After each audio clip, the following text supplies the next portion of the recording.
the queen, the magician, the lover in you. Every single day, we are called to walk in our purpose. Answer the call. Lay down your burden and anything that holds you back and take your rightful place. The battle is everywhere. It's right in your face. Let's go.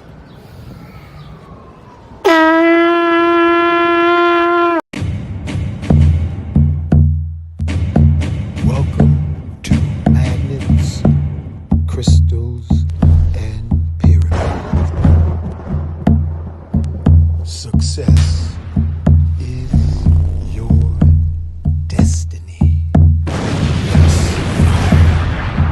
Love, wisdom, power. Remember, yes, always who you are. Yes. Yes. I am love, wisdom, power. Yes. Yes. I am love, yes, power. Yes. I am yes, I am love, wisdom, power. Yes, yes, I am wisdom, power. Master. Yes, I am. Yes, love, wisdom, power. Yes, I am. Say yes to yourself. Yes, I am protected. Yes, I am master. I am yes.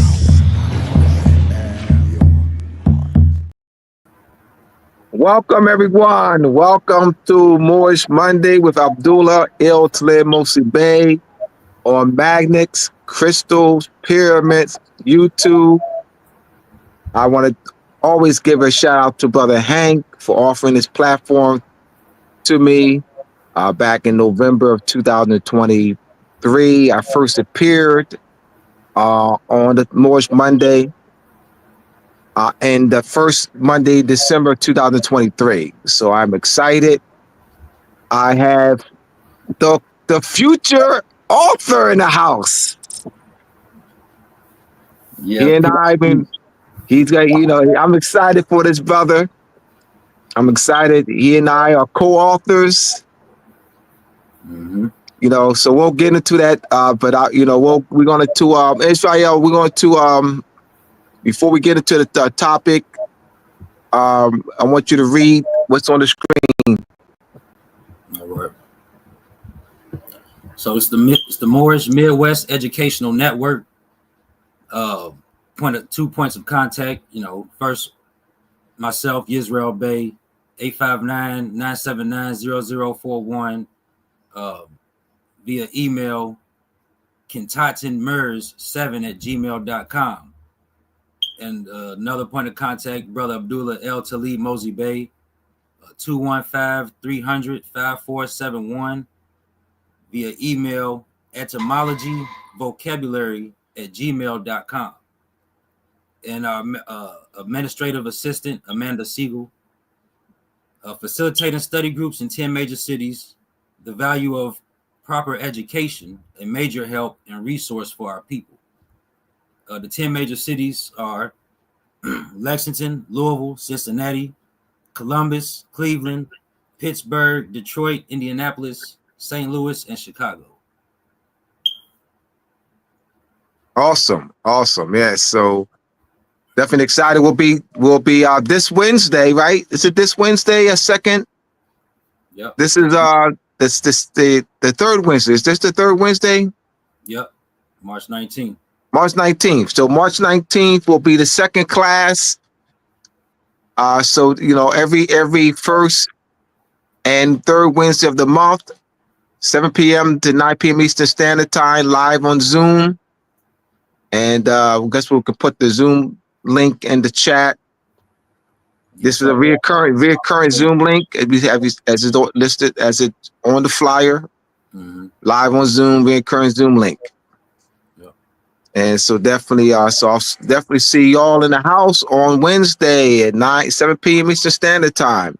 Across the screen, it will be rolling across the screen during the duration of this lesson. My website, mooresandmasonry.org, for my books, Moorish Masonry Part 1, Moorish Masonry Part 2, How Her Venus and Moon Rule, Etymology Vocabulary, Supplementary 1. the Masonic Conference of Square and the connection, the measurement of timekeeping. Go to moorsandmasonry.org. And also the Illuminati and the illumination of the mind.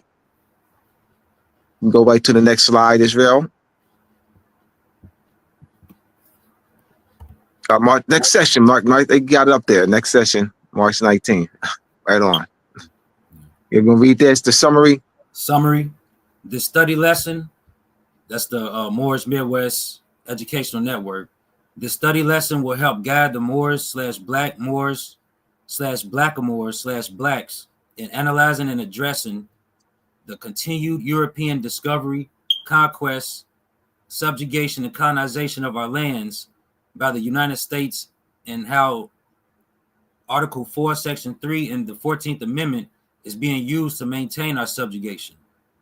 An international law application known as acquisition of nationality through subjugation and cession.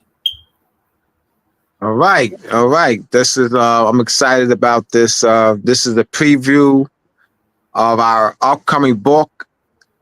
We're looking to put it out sometime, maybe looking at this fall, spring of next year, spring of 2006. 2026. It's 2026. Thank you. My daughter was born 2006. That's what I think about her. Yes. Spring of 2026. Yep. All right, first session, follow-up and overview. So the United States Constitution as the continuation of European discovery, conquest, subjugation, and colonization of Moorish lands and the subjugation of Moors. Article 4, Section 3, and the 14th Amendment are international law applications, known as application of territorial sovereignty.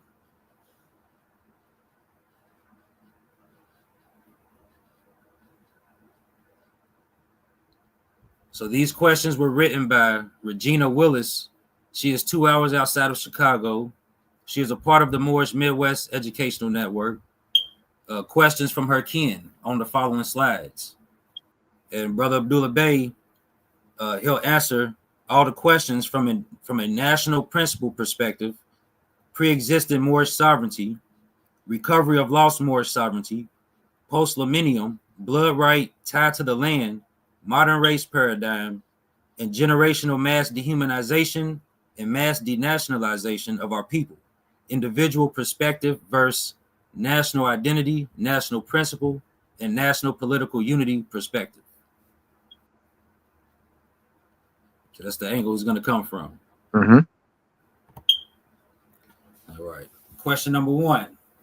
Why does nationality matter? All right.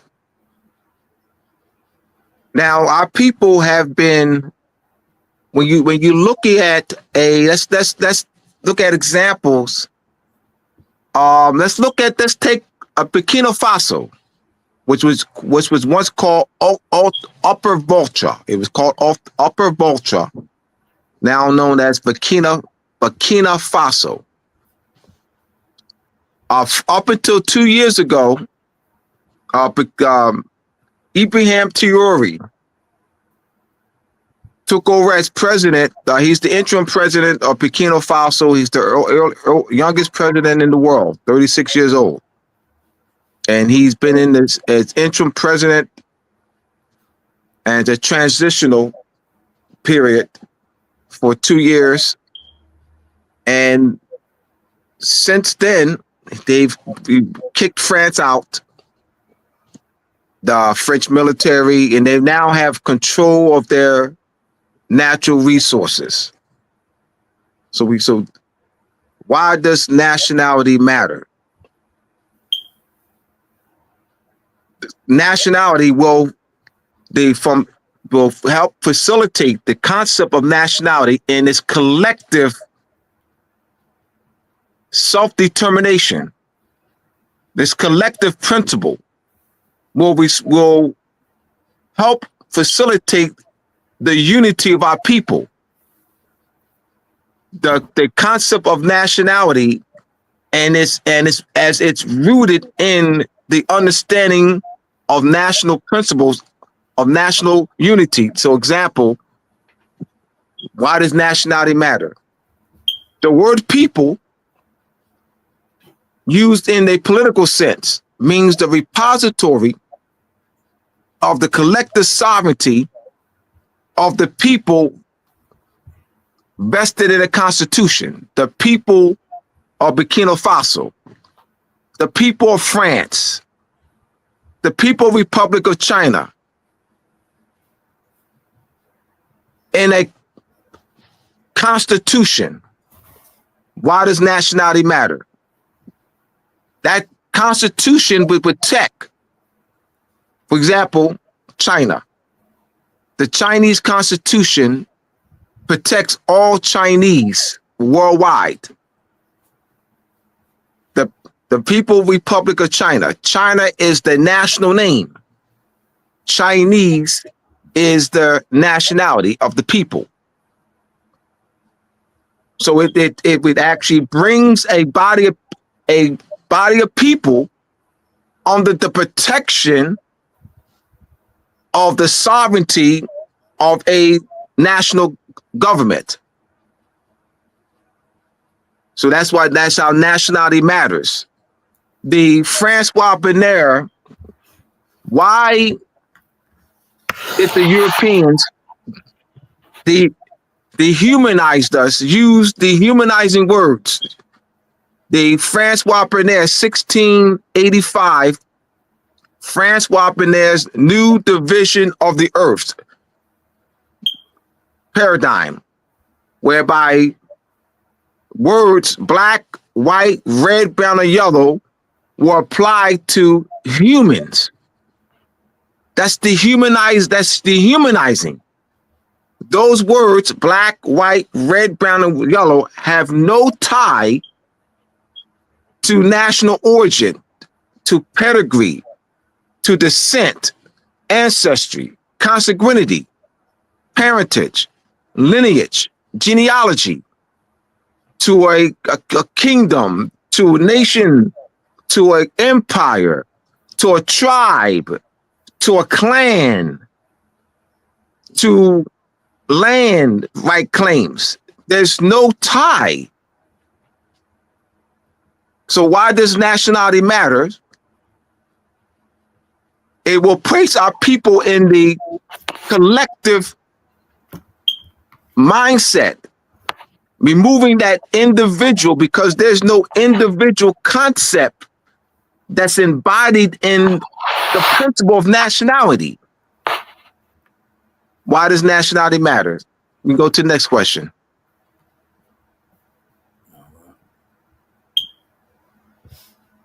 Question number 2. What does declaring my nationality do for me? All right. Let's analyze, Israel read. I will answer the questions, or analyze, and we're going to analyze the questions from the perspective of national political unity. What does declaring my nationality do for me? Me is a personal pronoun, objective case, personal pronoun, objective case, singular.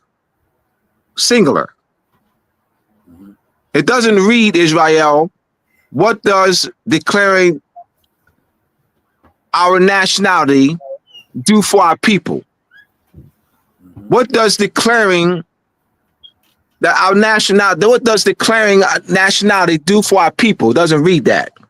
What does declaring nationality do for us? Me, it's the personal pronoun, objective case, singular. Me. Where did the me come from? Like why not us? Why not our people? Where did the me come from? Where is the me? How does me, singular, objective case, me, singular, how does me tie to nationality? There's no national principle There's no collective self-determination concept that's tied to the personal pronoun me. Once again, that there's no connection there. Me, nationality. Why not us? So how did we come to be indoctrinated with me? Like, how to come to connect me with the word nationality, like the singular. So I just want us to. We're analyzing the question. We're analyzing the question. You know, because this is important to analyze it from the national principle perspective, the collective self-determination perspective. How does nationality help a Chinese? It's the Chinese people.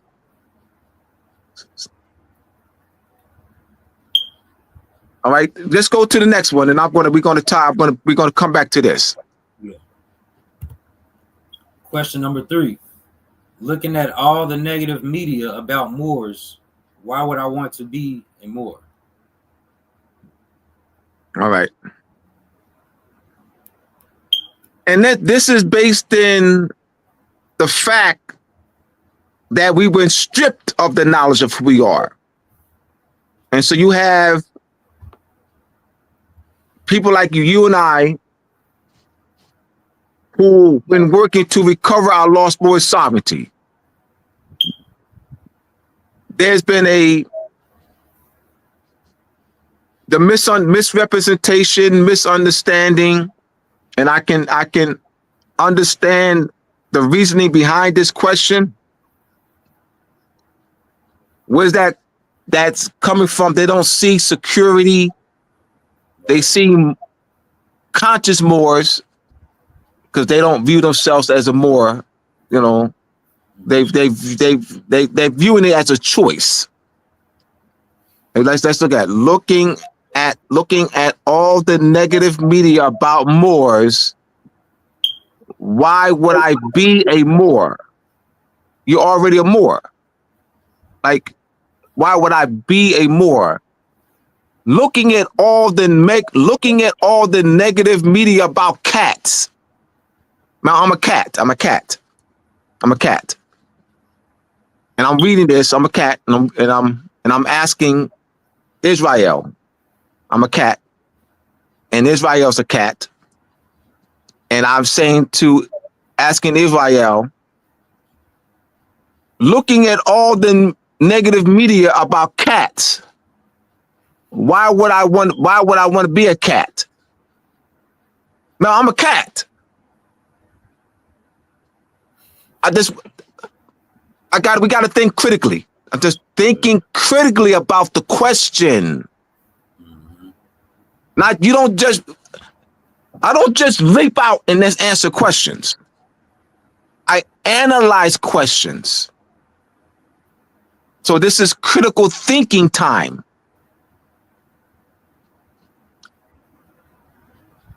Why would I want to be a Moor? It's like a choice. Looking at all the negative media about a Chinese is asking this. Looking at all the negative media about Chinese, why would I want to be a Chinese? You already a Chinese. You see the person's coming from what perspective about Moors? Religion, a choice, a belief system.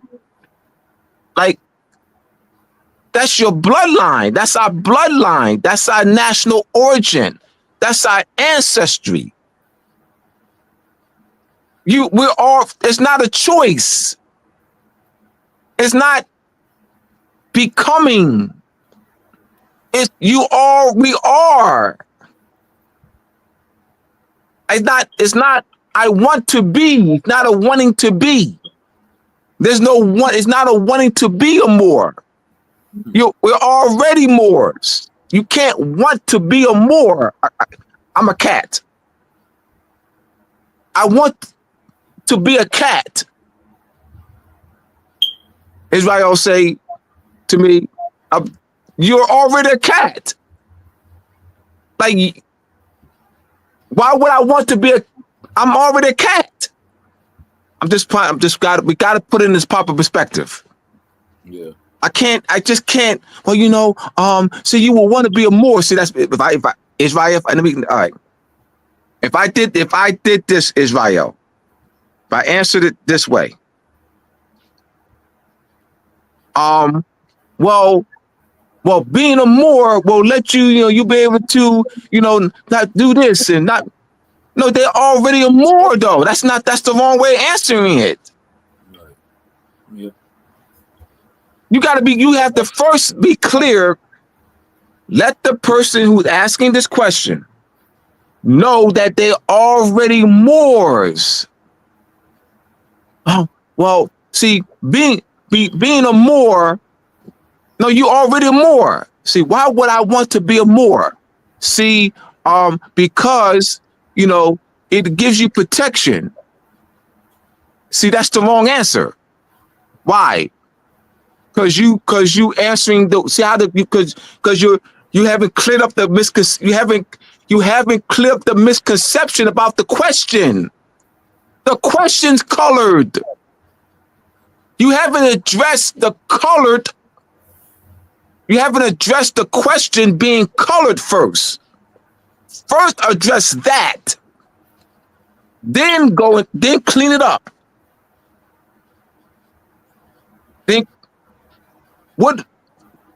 Looking at all the negative media about the Moors,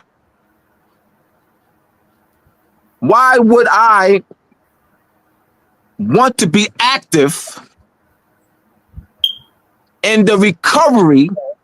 See, looking at all the negative media about the Moors, why would I want to be active in the recovery of our lost Moorish sovereignty? See that? See what I'm doing, Israel? Yeah. Right? Hear me out, my brothers and sisters. Write this down. Snapshot this. Write this down. Looking at all the negative media about Moors, why would I want to be active like Abdullah Bey and Israel Bey in the recovery of our lost Moorish sovereignty? Write that down. Write that down. This is analyzing. This is a colored question. As if they got a choice in their ancestry and pedigree. Because they're not viewing it from that perspective. This matters. It matters. Next question.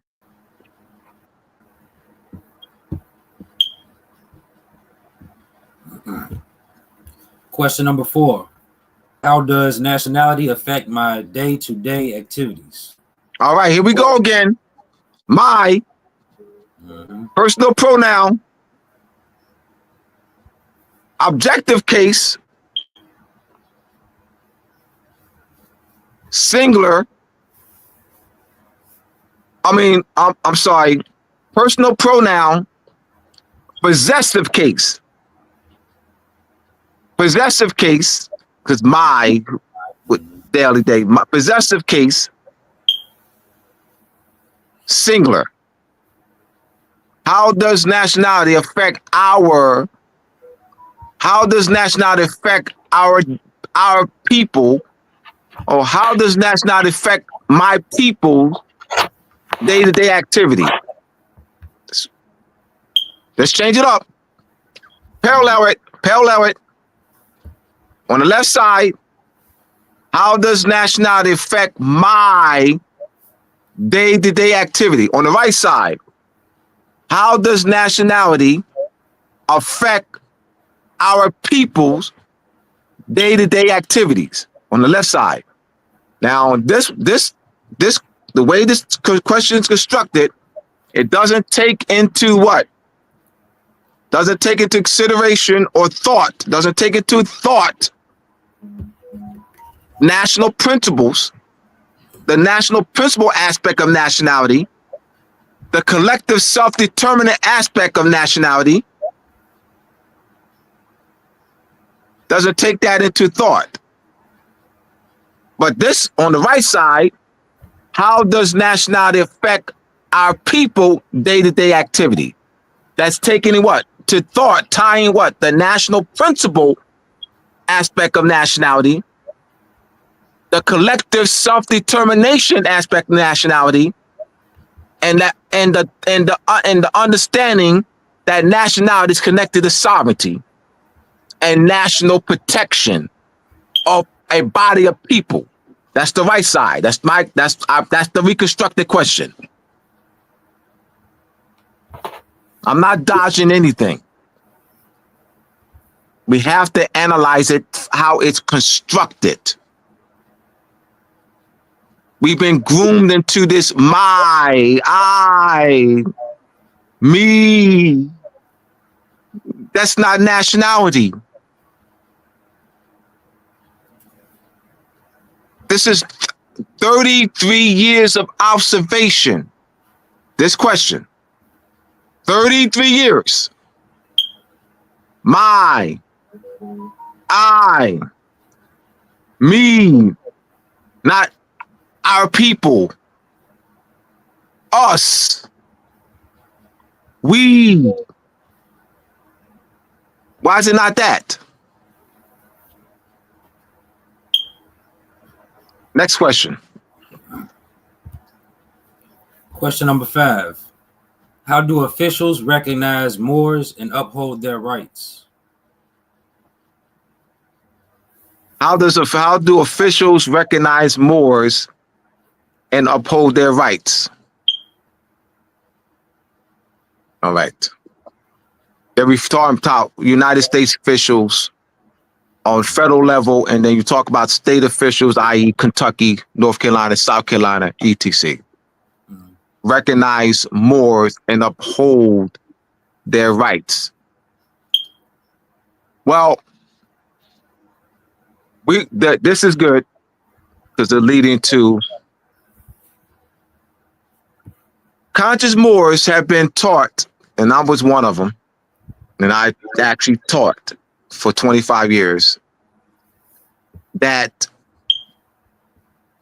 the United States Constitution, that the Moors are the sovereign body in the United States Constitution, that the Moors are we the people of the United States, therefore are the sovereign body of the United States Constitution, the founders, the drafters. I taught that for 25 years. Conscious Moors have been taught to enforce the Constitution, that their rights, that the Constitution protects their rights. There is a case,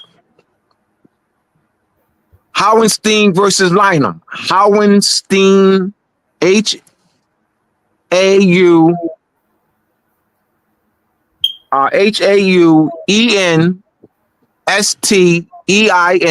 versus Lynham, Lyhman.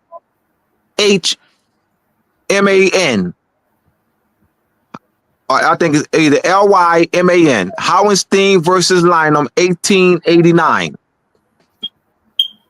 Solomon Hauenstein had purchased 3 properties in Virginia. When he transitioned,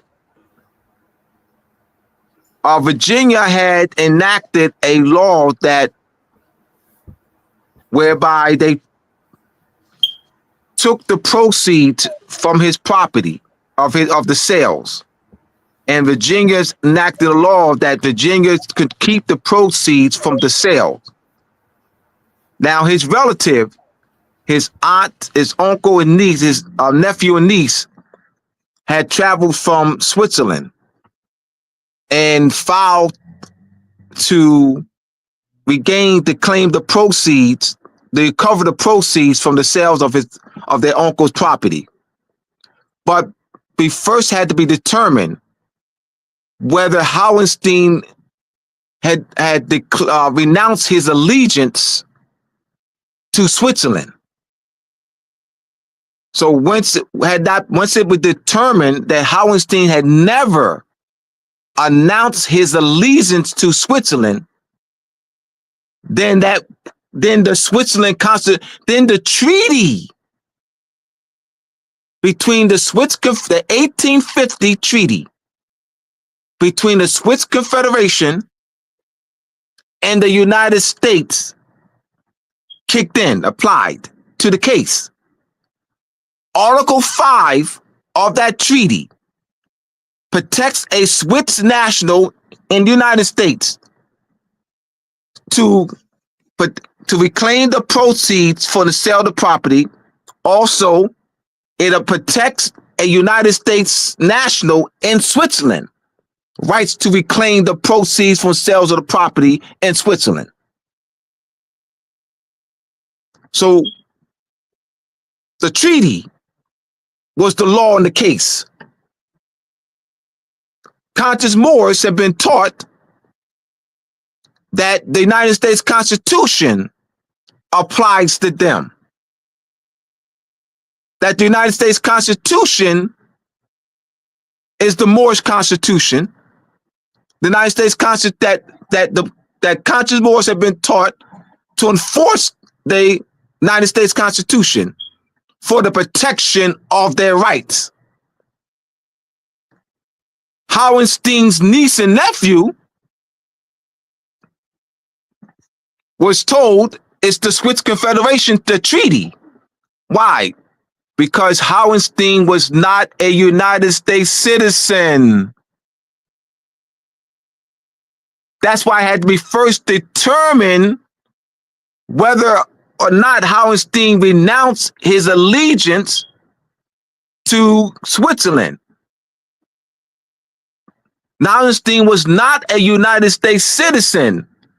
The treaty applied.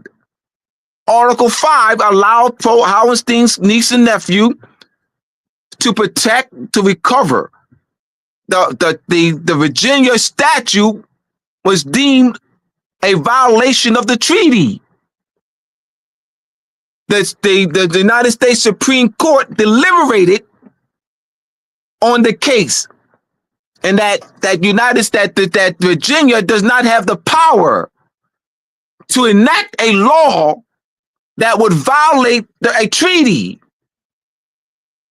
That if Virginia if a state, Virginia, had the power to enact a law that would violate the treaty, Article 6 of the United States Constitution. Treaties are the supreme law of the land. So if Virginia had the power to enact a law that would supersede the treaty that United States has with any nation state, doesn't have that power. The United States Supreme Court deliberated on that. So how does officials recognize Moors and uphold their rights?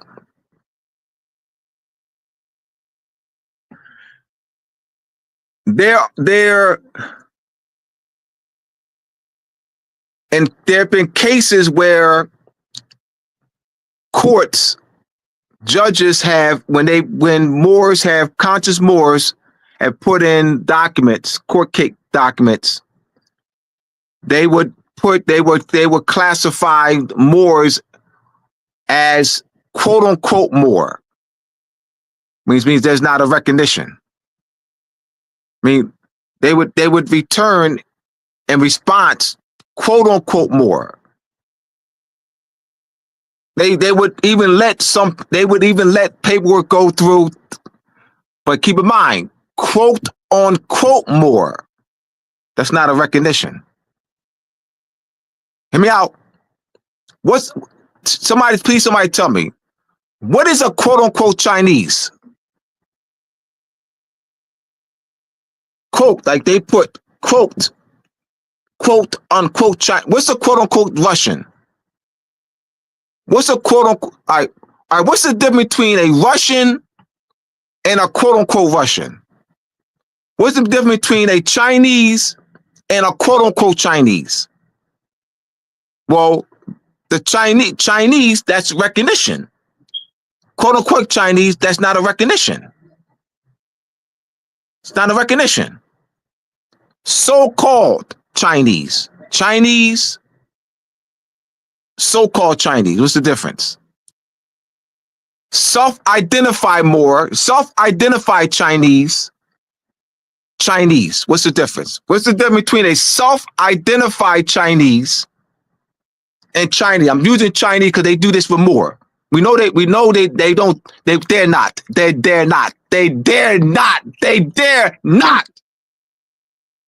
put that down for Chinese. They dare not put quote unquote Chinese. They dare not put self-identified Chinese. They dare not. Why did they do it to us? Self-identify more. Quote unquote more. There's no such thing as self-identify. Nationality is not self-identification. Chinese is not a self-identification. That's a nationality of a body of people. No Chinese identifies him or herself as Chinese. No French identifies him or herself as French. Even a naturalized citizen of France. It's not self-identified. That's you born Chinese. Or you're a naturalized citizen of China or France. It's not self, like I'm identifying that's who we are. That's a body of people. That's our ancestry passed down.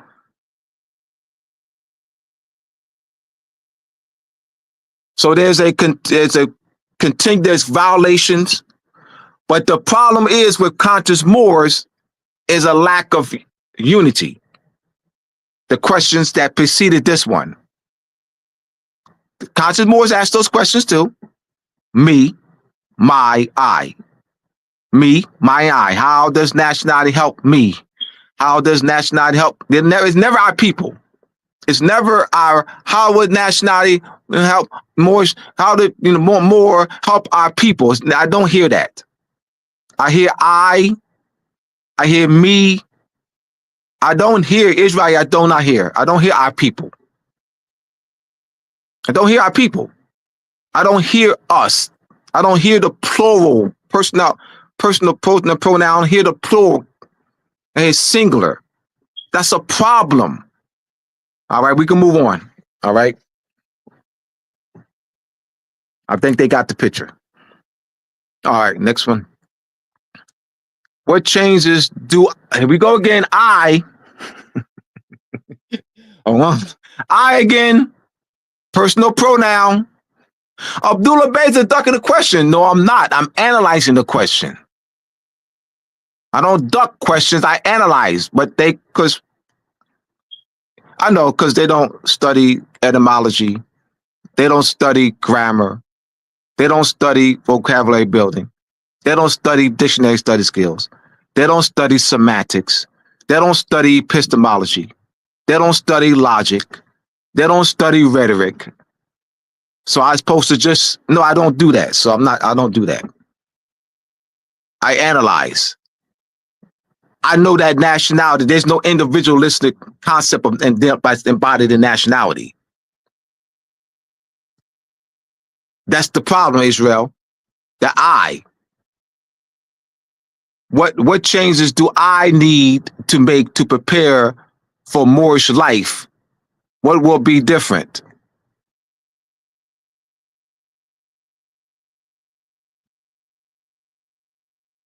All right, so that's where the problem is, the I again. And what's that, and this has been pushed. This has been pushed. The individualistic, the individual approach, not reaching out to our people, not a community and not a national principle approach. You know, I got mine. I got my nationality card. I got my paperwork. I'm good. Like there's no national principle understanding of nationality. There's no collective self-determination understanding. That's a problem. I'm pointing out the problem of the questions. This inhibits our growth to facilitate, to restore national principles among our people. This is a problem.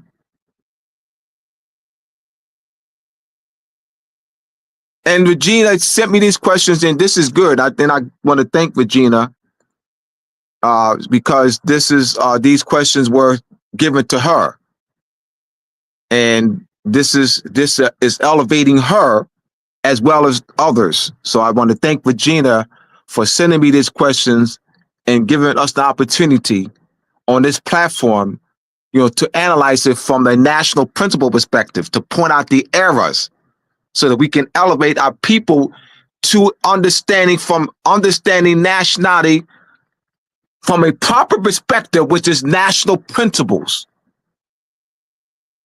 All right, we can move on. Israel mentioned how he read how I was going to answer it, how I was going to address it.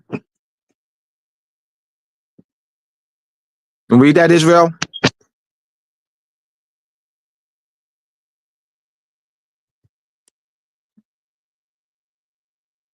Oh, I can't hear. Oh, what's going on? That was me. All right. Whew. All right, pardon me. Because it has happened before on my end. You know what I mean? All right, good. All right, so nationality, the national identity of a people, identifying their political allegiance and political protection. Constitution, the written expression of a political unity, of the political unity of a people. See that? The national identity of a people, identifying their political allegiance and political protection of a people, not a individual. Yeah. It's not an identity of an individual. That's what I'm saying. You tying the word individual to nationality. That's a misconception. It's like having the proper concepts to take us, it will guide the people right. We have not been guided right because they're looking at nationality from an individual. It's a national identity of a people, not a person. The written constitution, the written expression of the political unity of doesn't say an individual.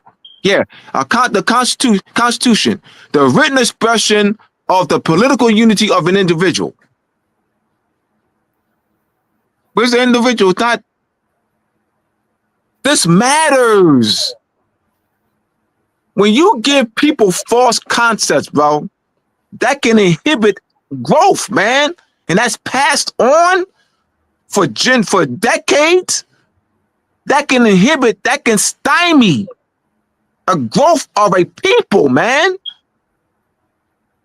That can inhibit their growth to the recovery of their lost sovereignty. It matters.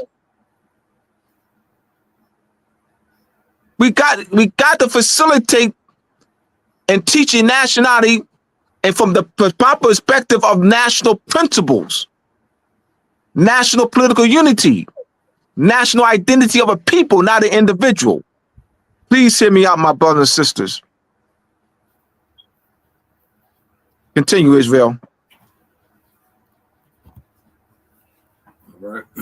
The phrase in the United States, used in a geographic sense, came about through the various land boundary cession treaties whereby Great Britain, Spain, France, and the United States of Mexico transferred their territorial sovereignty over our lands to the United States through cession treaties. The cession treaties are land titles in international law. This is a continuation of European discovery, conquest, subjugation, colonization of our lands, and the continued subjugation of our people. Article 4, Section 3 of the United States Constitution is how our land is managed under the authority of the United States Congress.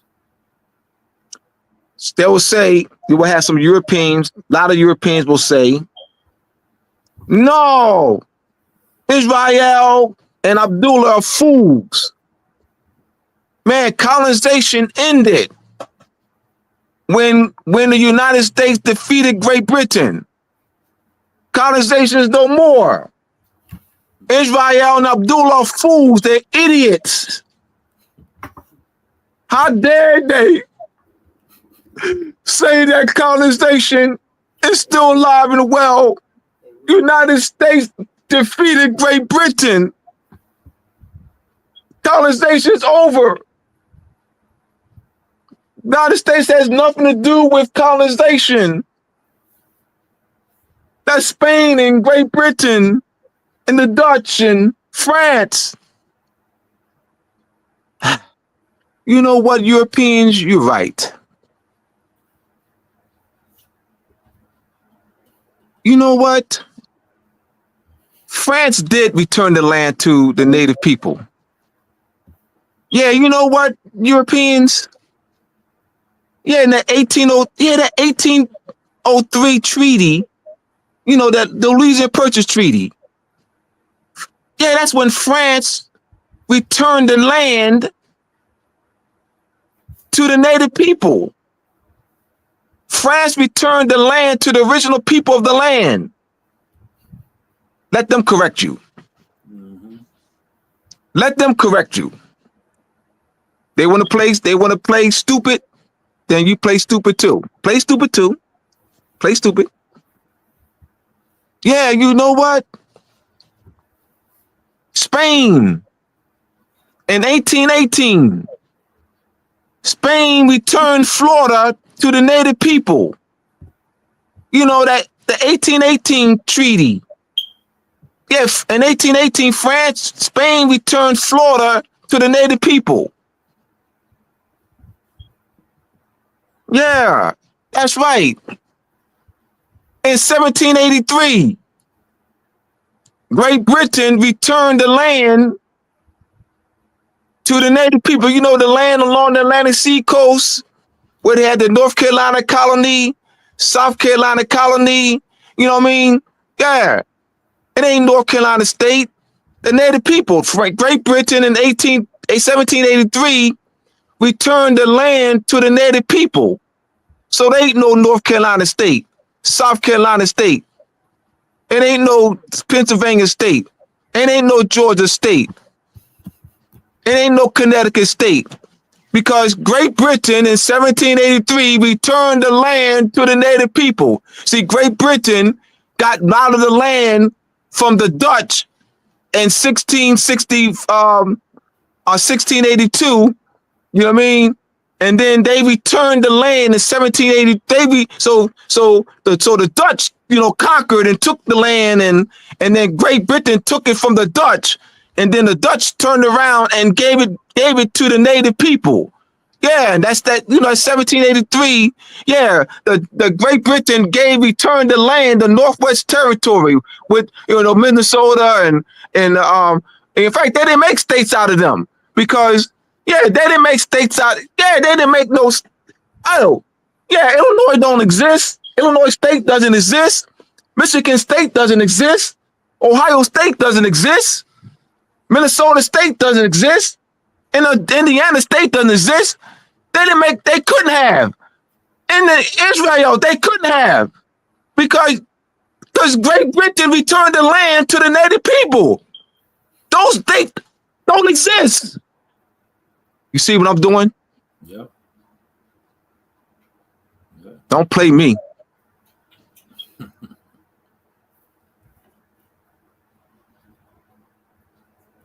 Next slide.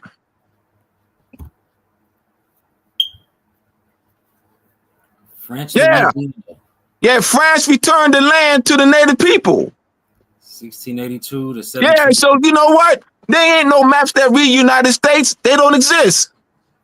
Ain't no maps that ever existed. Ain't no maps in the world that you can show me that has United States on it. Because France returned, ain't no maps in the world that has do not the term United States on it. Ain't no maps that look like this have the term United States on it.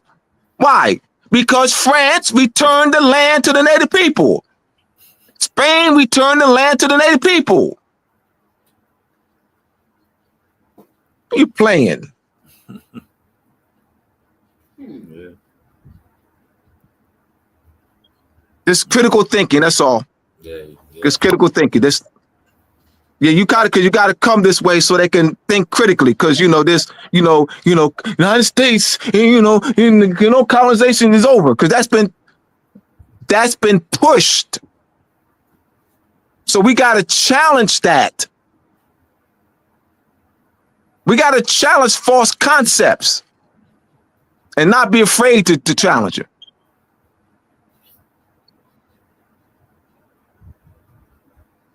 So you see this here. Let's go back to that map. French Louisiana, 1682 to 1762. Then we have Spain. That's what this body embodies, encompasses French territorial sovereignty gained through what? Conquest. Spanish territorial sovereignty of our land, over our land, gained through what? Conquest and subjugation. Then you got Great Britain, English, British territorial sovereignty gained through conquest, and they got a lot, took a lot of it from the Dutch.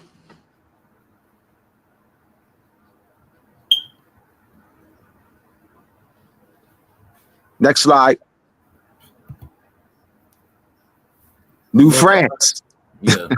Hey, we what's above this? North American, Spanish, French, and British territory circa 1700s. Oh, well, that's something. All right. Yeah, they returned the land to the native people. Yeah. No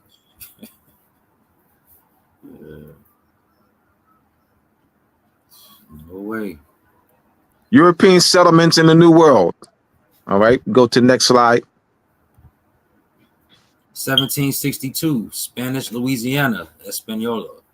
Oh, so, but let's go back. Let's go to the previous slide. Go to the previous slide. So as New France. Yeah. How did it get from New France to this? Go to the Spanish Louisiana. How did Israel? How did that happen? It says Spanish Louisiana, 1760. It's called the Treaty of Fontainebleau. The 1762 treaty. France and the Spanish and the French Indian War. The 7-Year War from 1754 to 1763. Now, France was supposed to cede it to Great Britain. This area, this should have read British Louisiana. Why didn't it read British Louisiana? Because France made it that back. France did not want to cede it to Great Britain, where Great Britain would have gotten Canada. Great Britain would have gotten the new Northwest Canada. Great Britain was supposed to get Canada, the Northwest Territory, and this Louisiana Territory. Great Britain. France ceded it to Spain a year before. the year before the war was over, through the Treaty of Fontainebleau, had they ceded it to Great Britain, look how powerful Great Britain would have become, because Great Britain would have had this, Canada, and the Northwest Territory. France didn't what? France didn't return it to the native people. They what? They ceded it to what? A European occupying sovereign, a European conquesting sovereign, Spain. Next.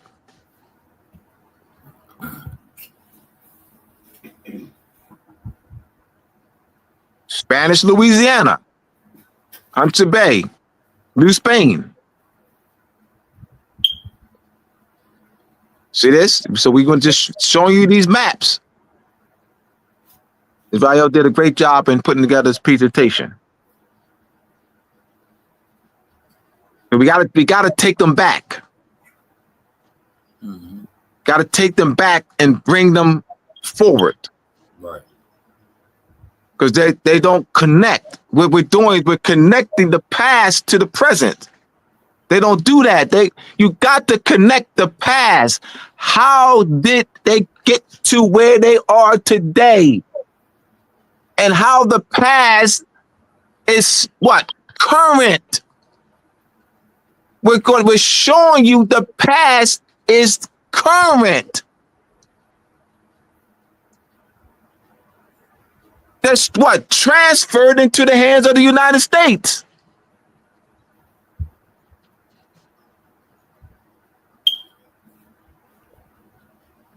Continue. Claims before the French and Indian War. Look at that. Spanish claim, French claims, Hudson Bay Company, unexplored. Mm-hmm. I mean, unexplored by what? Europeans. Mm-hmm. Not uninhabited. Unexplored by what? European conquistadors. All right, next one. Just showing these different maps, they can get fixed in their mind. Do Spain, do France. What does that mean? Why New France? Because that's an extension of French's territorial sovereignty. New Spain, an extension of Spain's territorial sovereignty on our land. That's why New France, New Spain, the English colonies, New Spain here, New Spain, English, and red. All right, next. All right, now we're talking. United States after. Oh man, United States after the Treaty of Paris of 1783. Great Britain, returned the land to the native people. Ain't that wow, great job, Great Britain. I love Great Britain. They returned the land to the native people, to the native Moors. Great Britain returned the land to the native Moors. So let's look at here. Claimed by Massachusetts and Virginia, 1785. Claimed by Connecticut and Virginia, 1784 to 1786. Claimed by Virginia. Kentucky admitted as a state in 1792. And we're going to get into how that worked. How did that work where Kentucky was admitted into a state as a state. Claimed by North Carolina.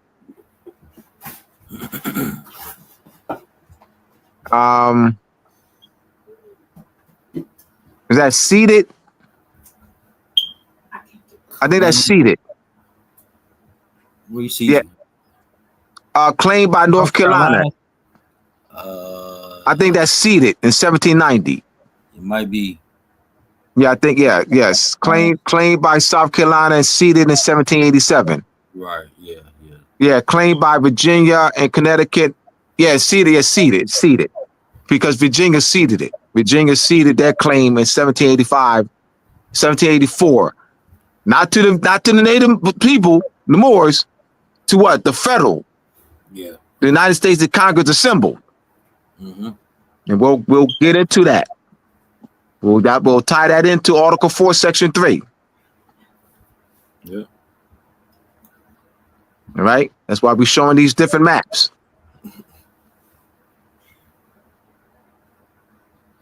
All right, go to the next slide. And we'll come back to that map. You want to read that, Israel? Northwest Ordinance of 1787 as Article 4, Section 3 of the United States Constitution. States and Territories of the United States, 1787. And so we have here, we see here unclaimed territory, Viceroyalty of New Spain, Colony of Louisiana, Spain. Oh, Spain. So that's after 1762. Yeah. Disputed between Northwest Territory and Rupert's Lands. Rupert's Lands are United Kingdom. Disputed between Massachusetts and Colony of New Brunswick, UK. Disputed between United States and West Florida, which is Spain, with Spain's territorial. Spain had claimed territorial sovereignty. In East Florida, Spain, West Florida, Spain, and then eventually Great Britain had claimed one of them. I think it was either West Florida or East Florida, and then Spain ceded in 1818 to the native people. Yeah, that's it. Yeah, Spain returned to Florida in 1818 to the native people. Oh no, that's right, to the United States. They ceded to the United States. My bad. Yeah. Colonization's over. Yeah. Discovery's over, and subjugation's over. Conquest is over. United States has nothing to do with that. Interesting. Says who?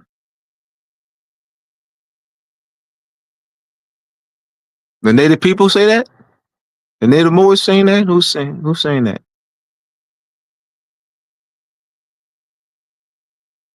Oh, that's right. Conscious Moors are saying that because conscious Moors are saying that that's the Moors Constitution.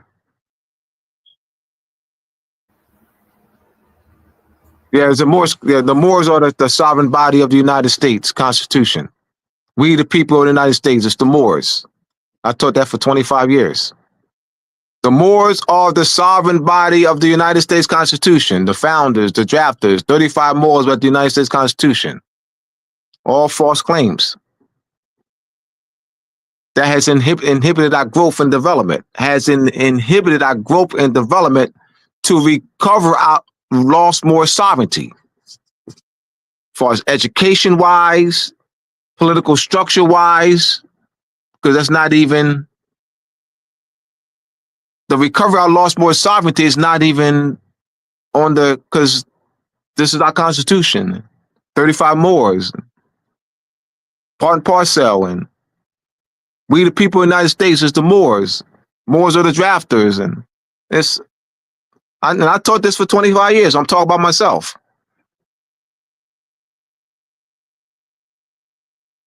All right, so we can go to the next slide.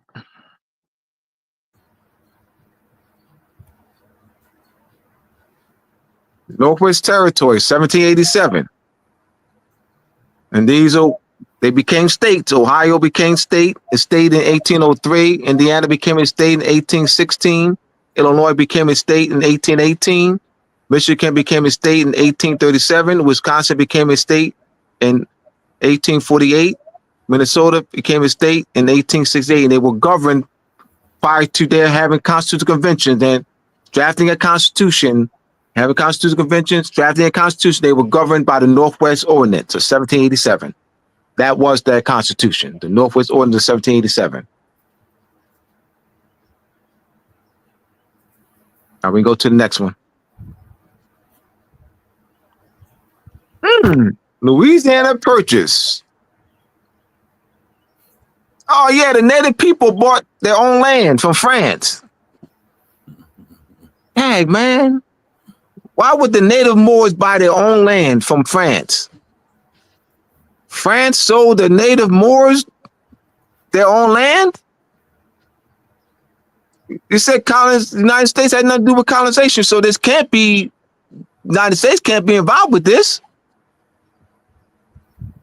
United States can't be Israel. This can't be, United States can't be involved with this because you said that they said that United States has nothing to do with the continuation of colonization. Like, United States has nothing to do with the continuation of what France did and Great Britain and yes, they do. It was ceded to them. France ceded this area that's in the green to the United States through a purchase. France conquered, not United States. France, United States is in possession of stolen goods. France stole it. It's called conquest in international law. France cedes stolen goods. United States is in possession of stolen goods. United States didn't steal it. France did. Conquest. And then what? Subjugated us. United States didn't subjugate us here first. It was France. On the Côte d'Ivoire. What you see in green, France subjugated us, the native Moors, on the Côte d'Ivoire. Côte d'Ivoire, black codes, Noir, Côte d'Ivoire of 1724. You have the Côte d'Ivoire of 1685 that France subjugated us in the Caribbeans. Côte d'Ivoire of 1724, France subjugated us in this area right here. And that's outlined in green. That's in green. United States continued the subjugation. The United States gained territorial sovereignty. France transferred the territorial sovereignty to the United States through this Louisiana Purchase Treaty. The United States did not subjugate the French subjects. Why? Because the French king negotiated in treaty. The French king placed the status and the condition of the French subjects in the Article 3 of the treaty. It was negotiated and determined by the French king that they would be absorbed in the United States and that their property would be protected. That was determined and that was drafted in the treaty. Our conditions remained in subjugation. France subjugated us under Côte d'Ivoire of 1724. United States continued when France transferred the territorial sovereignty Now the United States has control of the inhabitants, us. We're out of the control of France. We're no longer under the subjugation of France. We're now under the subjugation of the United States.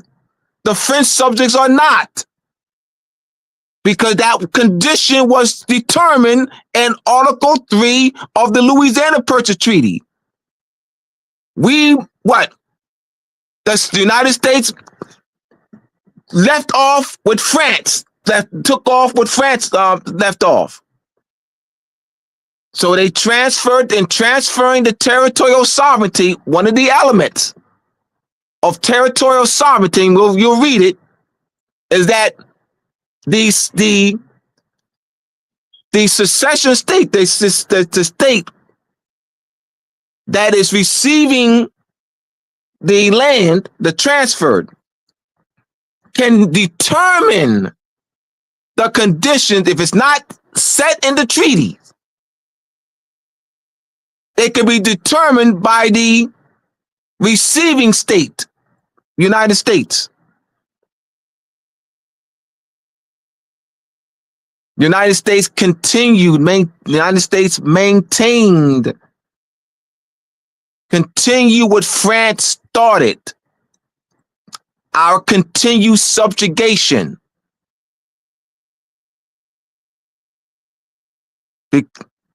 All right. Next, we'll read the elements of territorial sovereignty.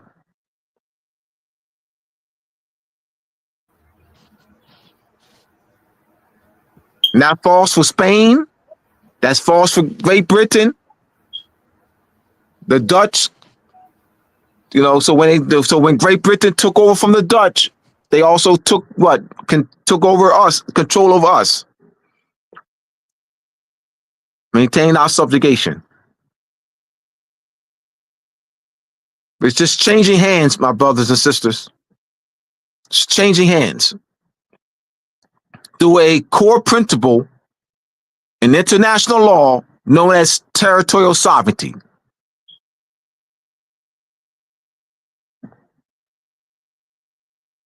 We're walking you through how it's changing hands.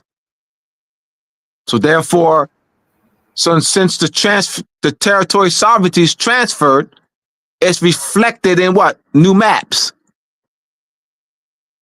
So what? The following year, 1804 map reads what? This era no longer in 1804 maps. Get 1804 maps. 1804 map doesn't read Louisiana, French Louisiana. It reads what? United States. How did that happen? We're just explaining how. We're explaining how. 1804, it reads United States. 1763, it reads what? France, Spain. 1764, Spain's. 1770, Spain. 1780, Spain. 1790, Spain. 1795, Spain. 1797, Spain. 1780, Spain. 1801, Spain retrocedes it to France. So 1802 map, France. 1803 map, France. 1804 map, United States. It's what? Ceded through treaty. And therefore, there's a what? Transfer of territorial sovereignty, and it's reflected in the new maps. It's called territorial sovereignty. Change of sovereignty. All right, we go to the next slide so they can see the I think it's another map. I'm not sure what's next.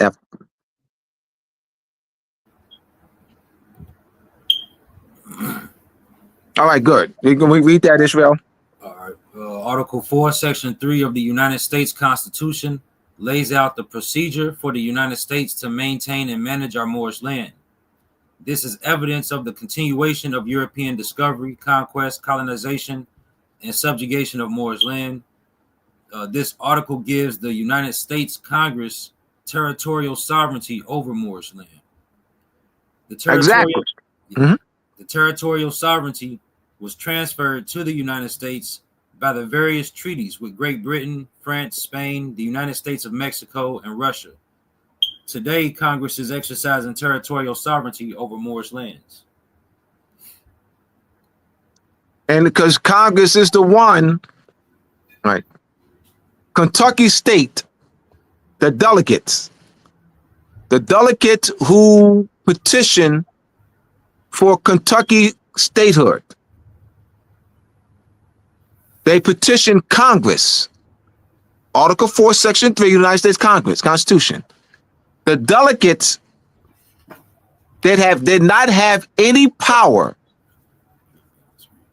to the delegates of Kentucky.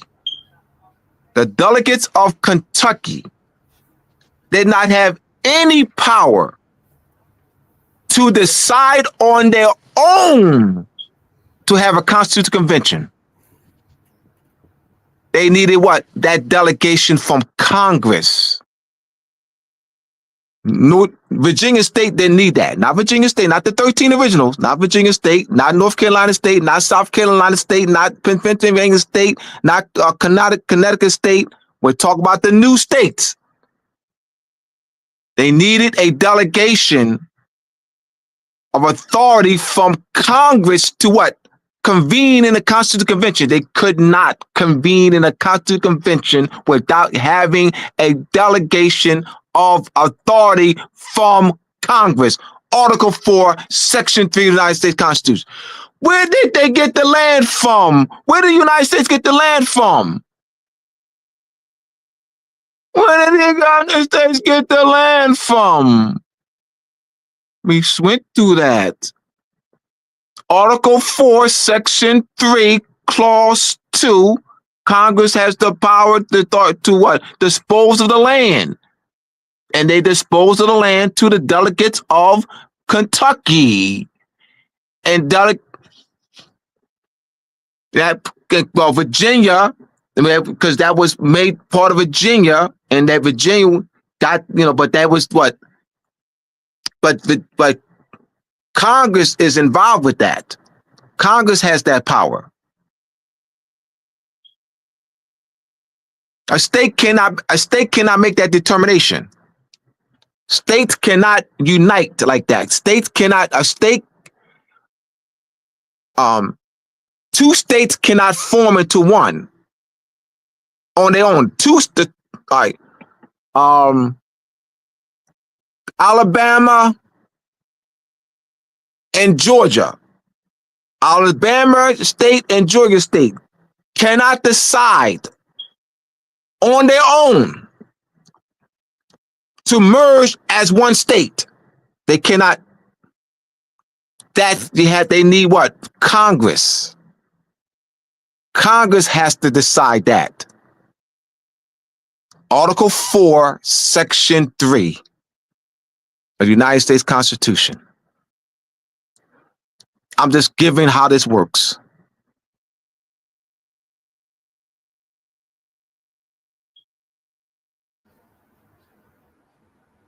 And the history of how did that come about? And we can talk about that, how the history of how did that, what's the history that led to the drafting of Article 4, Section 3? Big time history. Next slide. Oh, they learned some United States history tonight. They never learned it. They didn't know United States history before. They did not. They didn't know United States history. Where Europeans at? We're gonna teach them too. Yeah. Europeans don't know United States history. I'll challenge them. They don't.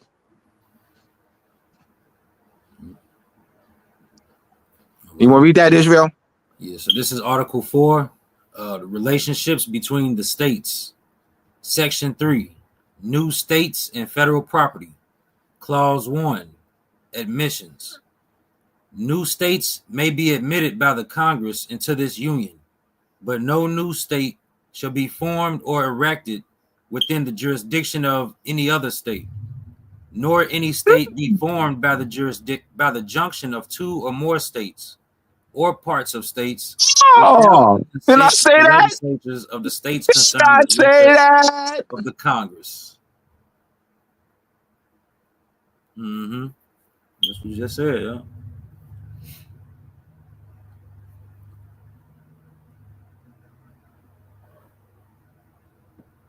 That's clause with that. Did you finish reading? Yeah. I'll go to the next slide. It's clause 2. Mm-hmm. Clause 2, territory and other property. The Congress shall have power to dispose of and make all needful rules and regulations respecting the territory of, or other property belonging to the United States, and nothing in this Constitution shall be so construed as to prejudice any claims of the United States or any particular state. This is the Moorish Constitution. Enforce the Constitution. Enforce that, Israel. Enforce that. Enforce that. Hear me out, Moors. Where you at? Where the conscious Moors at? Hear me out. And if you say this is our Constitution, I got you. Enforce that. Read it again, Israel. Well, we go enforce that. Enforce that. Come on, conscious Moors. Enforce that. Read that again. Clause 2, territory and other property. The Congress shall have power to dispose of and make all needful rules and regulations respecting the territory or other property belonging to the United States. Stop there. Territorial property belonging. Enforce that, y'all. Mm-hmm. Belonging to what? Belonging to the Moors. Hold on. Let me put my glasses back on. Hold on. Let me read this. Let me see. Hold on, Israel. You sure it reads United States? Hold on. I think you misread this. Mm-hmm. No, I think you meant it doesn't read Morocco. Mm-hmm. I think this Israel. It gotta be a typo. This is a typo. It don't. No, it's supposed to read Morocco, Israel. You sure? Hold on, brother. Hold on. Can somebody Google this article, please? This clause. This is somebody Google because I think this is a mistake here. Because it can't. Because these Moors said this is our Constitution, Israel. They said enforce this. That's what they say. It's hold on. Respecting the territory. Hold on, I'm lost, man. I'm lost. Because this got to be. Please, y'all look this up, y'all. Please. Because we ain't always right though. Because this got to be a typo. This can't be Israel. Remember, this is the Moorish Constitution. We got to enforce this. Let me hold on. The territorial property belonging to Morocco. Mm-mm. And nothing in this Constitution shall be so construed as to prejudice any claims of Morocco or any. No, this is a mistype. I can't believe this, man. Yeah. I just don't believe this because this is the Moorish Constitution. Like, why would Israel? Why would they have the United States in the Moorish Constitution though? I'm kind of said property belonging to United. This can't be because this is the Moorish Constitution. I mean, we got to enforce this. All right, we go to the next slide. I'm just getting them to think, brother. You gonna read that? Yeah. Subsection 1322. The power. And that was an article. This comes from an article. You see the I think Constitution Story. I think it's Story, Joseph Story. Story Joseph. Yeah. Just give him the source. Give him the source, Israel. All right. Joseph Story. Commentaries on the Constitution of the United States. 3rd volume. It's at the bottom. Yeah, it's at the bottom. It's on there. 1833. Yeah, thank you. It's the source at the bottom. I didn't see that. I apologize. Yeah. So, But we also want to make sure that they, they understand where it's coming from. There you gotcha. go. Yeah, and the link is on there too as well. So yeah. The power of Congress over the public territory is clearly exclusive and universal, and their legislation is subject to no control, but is absolute and unlimited unless so far as it is affected by stipulations in the sessions or by the Article C in the treaty, Article 3 of the Louisiana Purchase Treaty between the United States and Great Britain and France. See? Mhm. I just, bring that back. And then you have Article 3 of the Guadalupe Treaty between the United States of Mexico and the United States, where Mexican nationals had 1 year to notify the Mexican government on whether they can remain Mexican nationals or the United States citizens. That's in the Article 3 of that's the citizen in the treaty. That's what that means. Continue, Israel. About an ordinance of 17, all right, under which any part of it has been settled, but the power of Congress to regulate the other national property, unless it has acquired by cession of the state's exclusive jurisdiction, is not necessarily exclusive in all cases. If the national government own a fort, arsenal, hospital, or lighthouse establishment not so seated, the general jurisdiction of the state is not excluded in regard to the site, but subject to the rightful exercise of the powers of the national government, it remains in full force.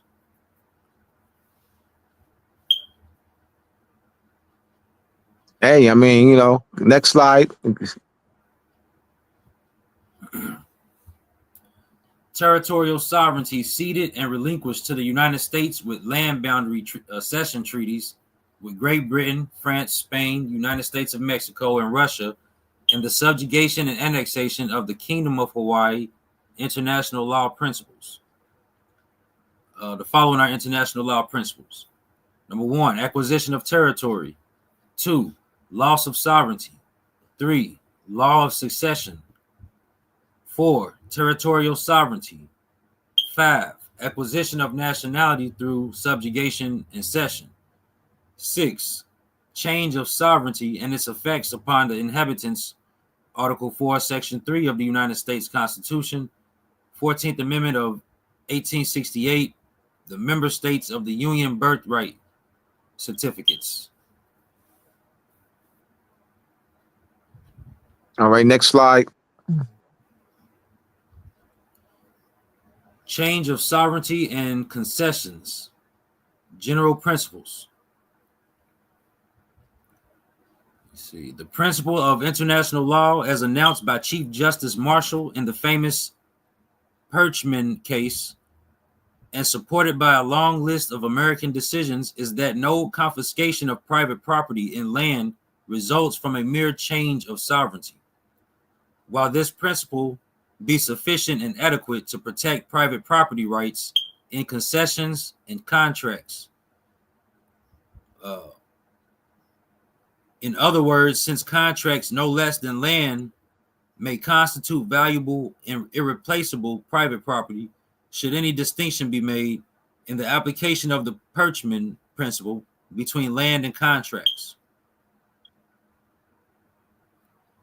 Where the parties of the contracts are private persons or corporations, there seems to be no essential distinction between property in the form of land and property in the form of contracts. In either case, the change of sovereignty must of itself affect no forfeiture. Where, for instance, territory passes out of the sovereignty of state X and under the sovereignty of state Y, just as state Y must not allow the change of sovereignty to affect the ownership of land held by a private individual, within the private individual A within the ceded territory. So state Y must not allow it to affect the ownership of contract rights held by A against some private obligor or debtor, B.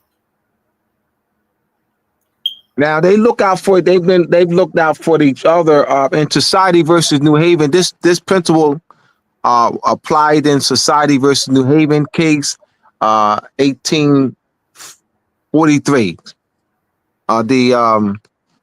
That's based on the 1783 definitive peace treaty between Great Britain and United States. The Society of the Propagated Faith, Society of the Gospel of the Propagated Faith versus New Haven. The defense attorney for New Haven made the claim that the Revolutionary War extinguished pre-Revolutionary War rights, when that's not the case. And it was ruled that the United States Supreme Court ruled that the Revolutionary War did not extinguish any pre-Revolutionary War rights. So this is that principle is embodied in that case. We go to the next one. Slide. Change of sovereignty of a people. So laws, usages, and municipal regulations in force at the time of cession remain in force until changed by the new sovereignty. The new sovereign may deal with the inhabitants and give them what law it pleases, unless restrained by the treaty of cession, but until alteration be made, the former law continues. By the recent treaty with Spain, sovereignty is ceded to the United States over Puerto Rico and the Philippine Islands, with the following proviso. The civil and political status of the native inhabitants of the territories hereby ceded to the United States shall be determined by Congress. The ceding power imposes no conditions and reserves no rights defined and secured by the federal Constitution to the inhabitants of these new possessions. All right, let me stop there. Now, and the Louisiana Purchase Treaty doesn't read that. In the Louisiana Purchase Treaty between France and the United States, the condition is specified and was not left for the United States to determine. The French king determined that. All right, now why? All right, so the Puerto Ricans, Moors, they were being subjugated by Spain. So Spain put it in the hands of the United States to determine the status. And it also, all right, with let's back up. Let me back up. Spain and United States were at war. All right, there we go. Spain and United States was at war, known as the Spanish-American War. France was not at war with the United States. All right, this is important. It's important. France, sold. France was not at war with the United States. So France, so they were not belligerent. So France was not a belligerent power.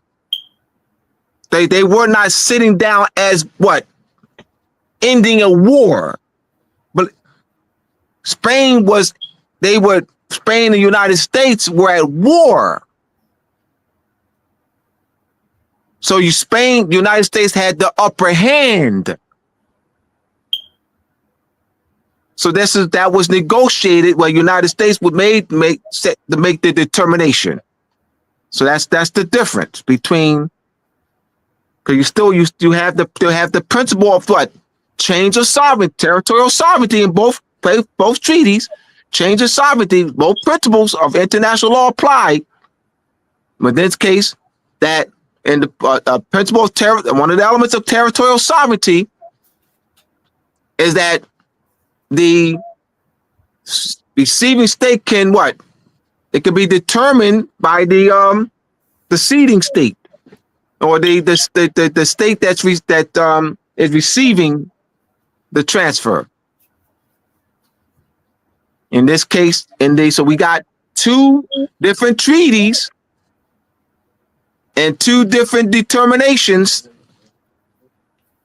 So the United States made the determination on the status of the Puerto Ricans and the Philippines. All right, continue.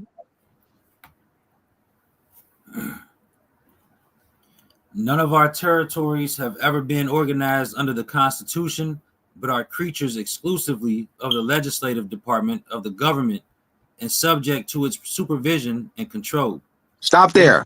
Stop there. Remember we talked about that? Kentucky. Yeah. See, none have been organized. Kentucky, they're not, because the delegates, let me just give this example again, because this is what I'm explaining this. The delegates of Kentucky did not have any power to determine on their own to have a constitutional convention. They had that was what? That right is vested in Congress. Is they have to receive a delegation authority.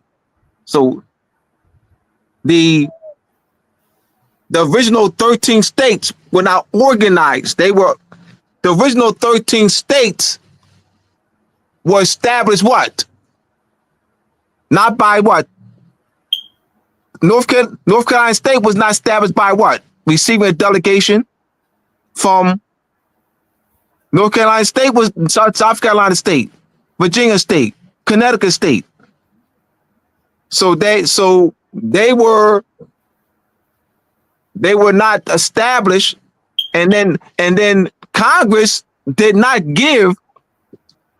dispose of land to North Carolina State, to South Carolina State, to Virginia State, to Pennsylvania State, to Rhode Island, to Connecticut State, to Georgia State. Where did they get the land from? Great Britain.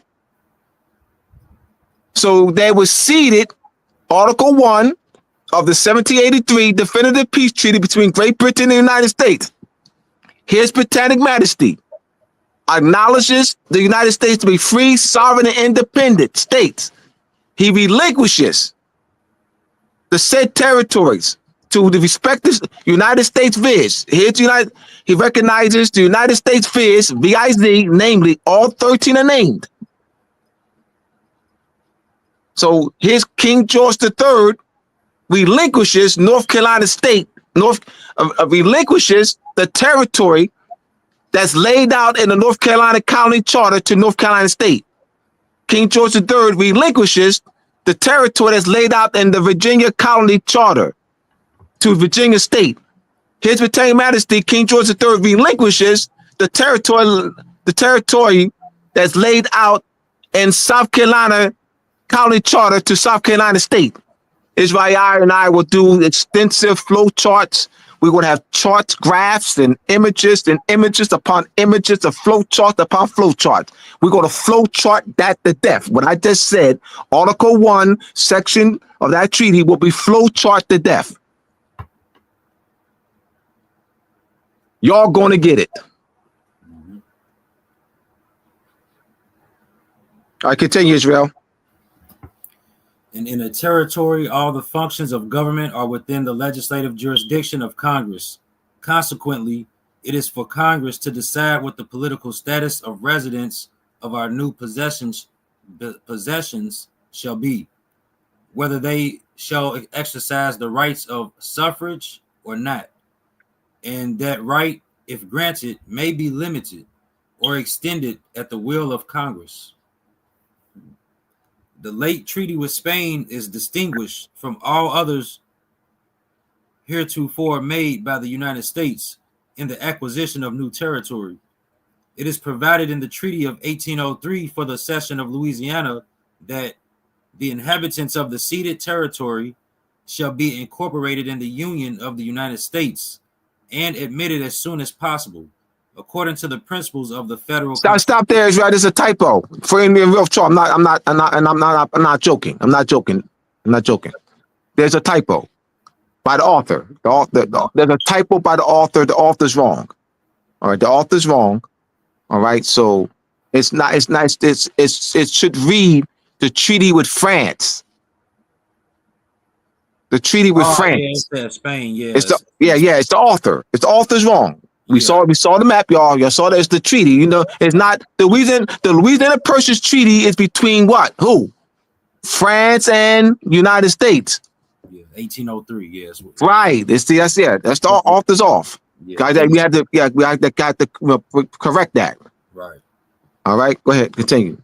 Yeah. It says it is provided in the Treaty of 1803 for the cession of Louisiana by France that the inhabitants of the ceded territory shall be incorporated in the Union of the United States and admitted as soon as possible, according to the principles of the federal Constitution, to the enjoyment of all the rights, advantages. Stop there. According to what? According to the what? According to the principle of the Constitution. Oh, all right. Oh, that's interesting. Mm-hmm. Wow. Yeah.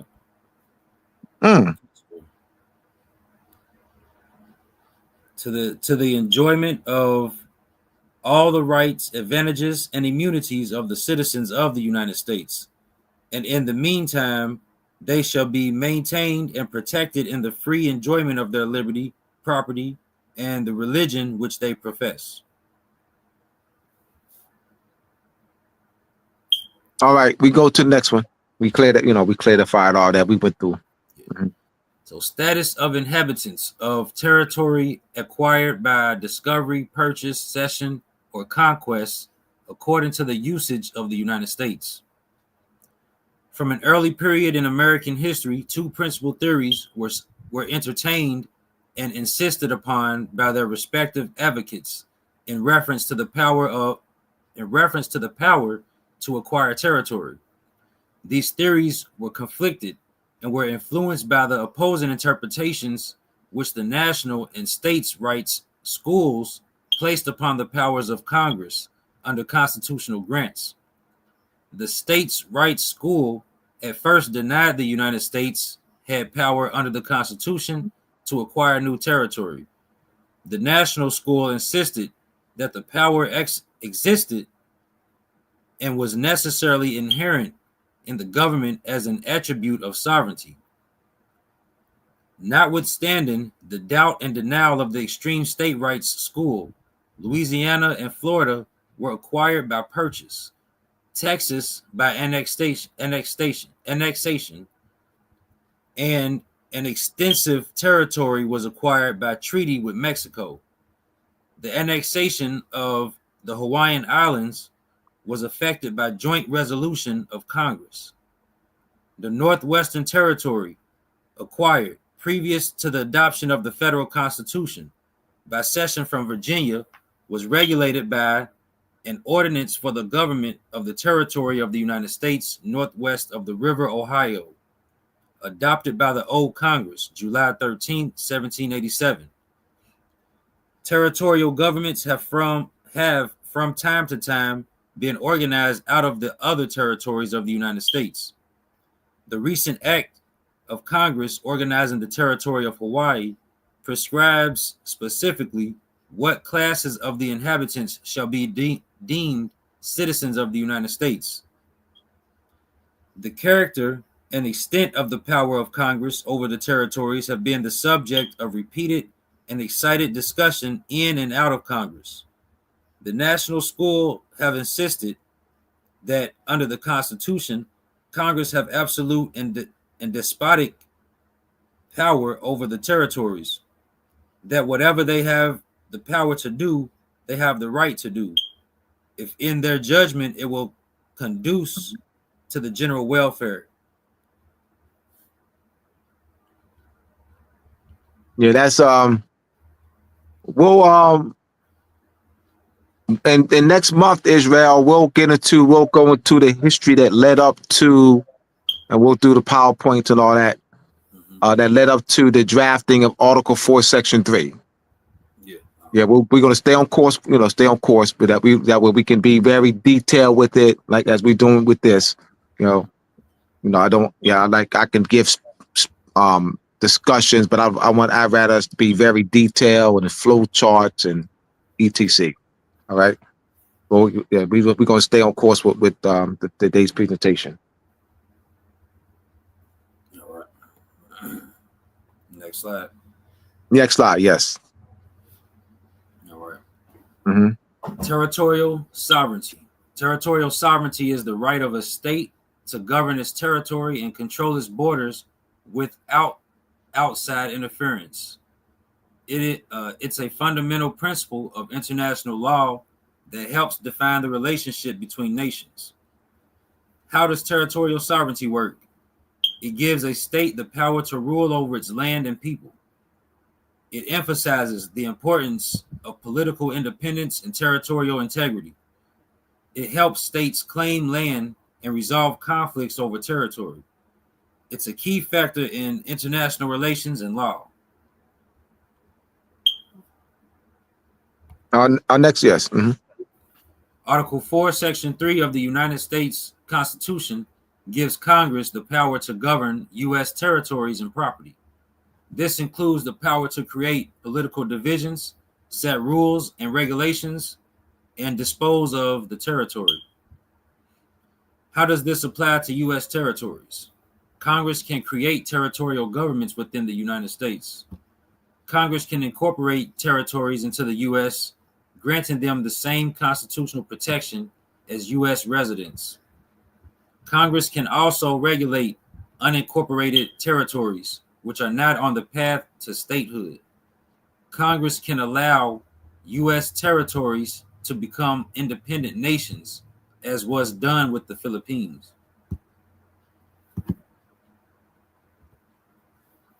Key points about Article 4, Section 3 and territorial sovereignty. Plenary power. This clause gives Congress broad and complete power to manage territories, including establishing local governments, creating laws, and regulating property within those territories. Admission of new states. The section also outlines the process for admitting new states into the Union, requiring congressional approval and ensuring that new states are admitted on an equal footing with existing states. Historical context. The Founding Fathers included this provision to address the issue of newly acquired land from the Louisiana Purchase and to ensure consistent governance across different territories. Yeah, that's the Moors, man. The Moors are the Founding Fathers. The Moors, hold on. Man, I'm gonna hang those Moors. And we should, man, I'm gonna dig the graves up, man. We're gonna dig those graves up, man. The Moors did this. Yeah. Huh? The Moors did this, man. Hold on. Moors allowed this?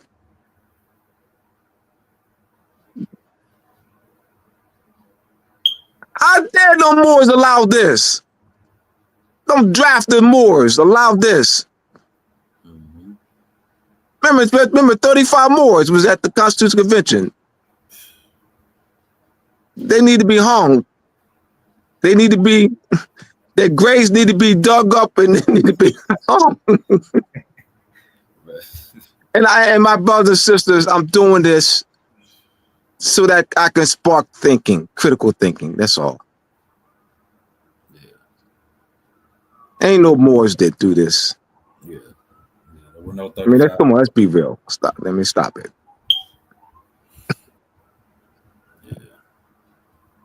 Yeah. That's why you scratch. You know. Yeah, come on, man. Stop. So the Northwest Ordinance as precedent. The Northwest Ordinance is often cited as a key example of how Congress utilized Article 4, Section 3 to establish a territorial government with provisions for eventual statehood.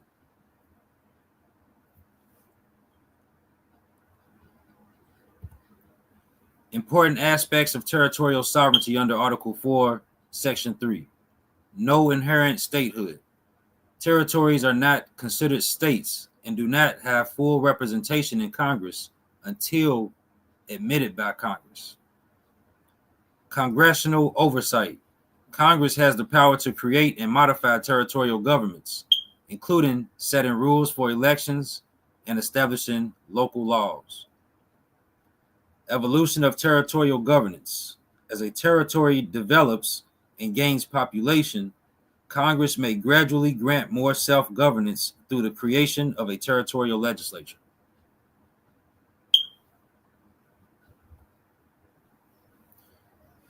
When a territory changes sovereignty, the nationality of the people living there also changes, meaning their citizenship shifts to the new governing state, often determined by the new state's laws regarding nationality acquisition, potentially impacting their rights and obligations depending on the specific circumstances of the change in power.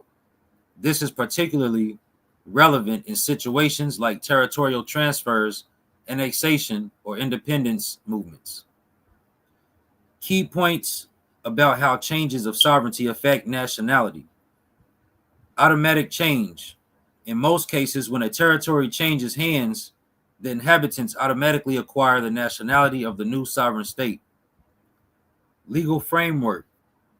International law, including treaties on state successions, provides guidelines on how nationality should be handled during sovereignty changes, but states still have some discretion in implementing these rules. Options for individuals. Depending on the specific situation, individuals might be given options to retain their old nationality, acquire the new nationality, or opt for a different path depending on their personal circumstances. Article, the treaty between Mexico, United States and Mexico, and the United States, Article 3. They had Mexican nationals had 1 year to notify the Mexican government on whether to remain a citizen, a national of Mexico, or become a citizen of the United States. That's right there. I just gave an application right there, Article 3 of that 1854-57 treaty between United States and Mexico and the United States. There you go. That's the application right there, and that Article 3. Option. Referring to the Treaty of Guadalupe, brother? Yeah, Guadalupe Treaty. Thank you, Israel. Guadalupe Treaty. Yeah, that'd be Article 8 in that treaty. Oh, it's Article 8. Oh, thank you. My man. All right. So where we at? Examples of situations where changes of sovereignty affect nationality. Colonial independence. When a colony gains independence, the inhabitants usually become citizens of the new nation. Territorial cession. If a country transfers territory to another state, the people living in that territory typically become citizens of the new state.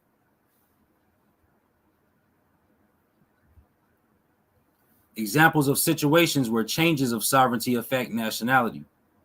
Colonial independence. When a colony gains independence, the inhabitants usually become citizens of the new nation. Territorial cession. If a country transfers territory to another state, the people living in that territory typically become citizens of the new state. Annexation. When a country forcibly takes over another territory, the inhabitants may be granted or denied the nationality of the annexing state.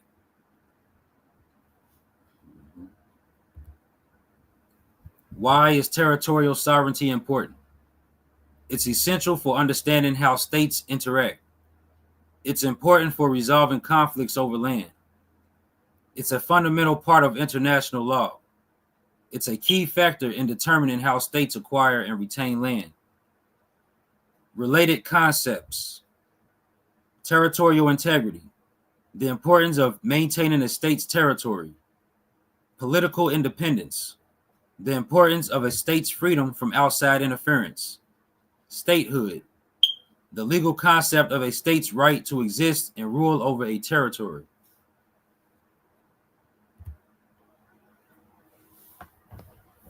Question. How has the United States subjected the Moors / Black Moors / Blackamoors / Blacks to its jurisdiction? Answer. Born in the United States, subject to the jurisdiction thereof. Territorial sovereignty ceded and relinquished to the United States with land boundary cession treaties with Great Britain, France, Spain, United States of Mexico, and Russia, and the subjugation and annexation of the Kingdom of Hawaii. International law principles. Acquisition of territory, loss of sovereignty, law of succession, territorial sovereignty, acquisition of nationality through subjugation and cession, change of sovereignty and its effects upon the inhabitants. Article 4, Section 3 of the United States Constitution, 14th Amendment of 1868, the member state of the Union birthright certificates.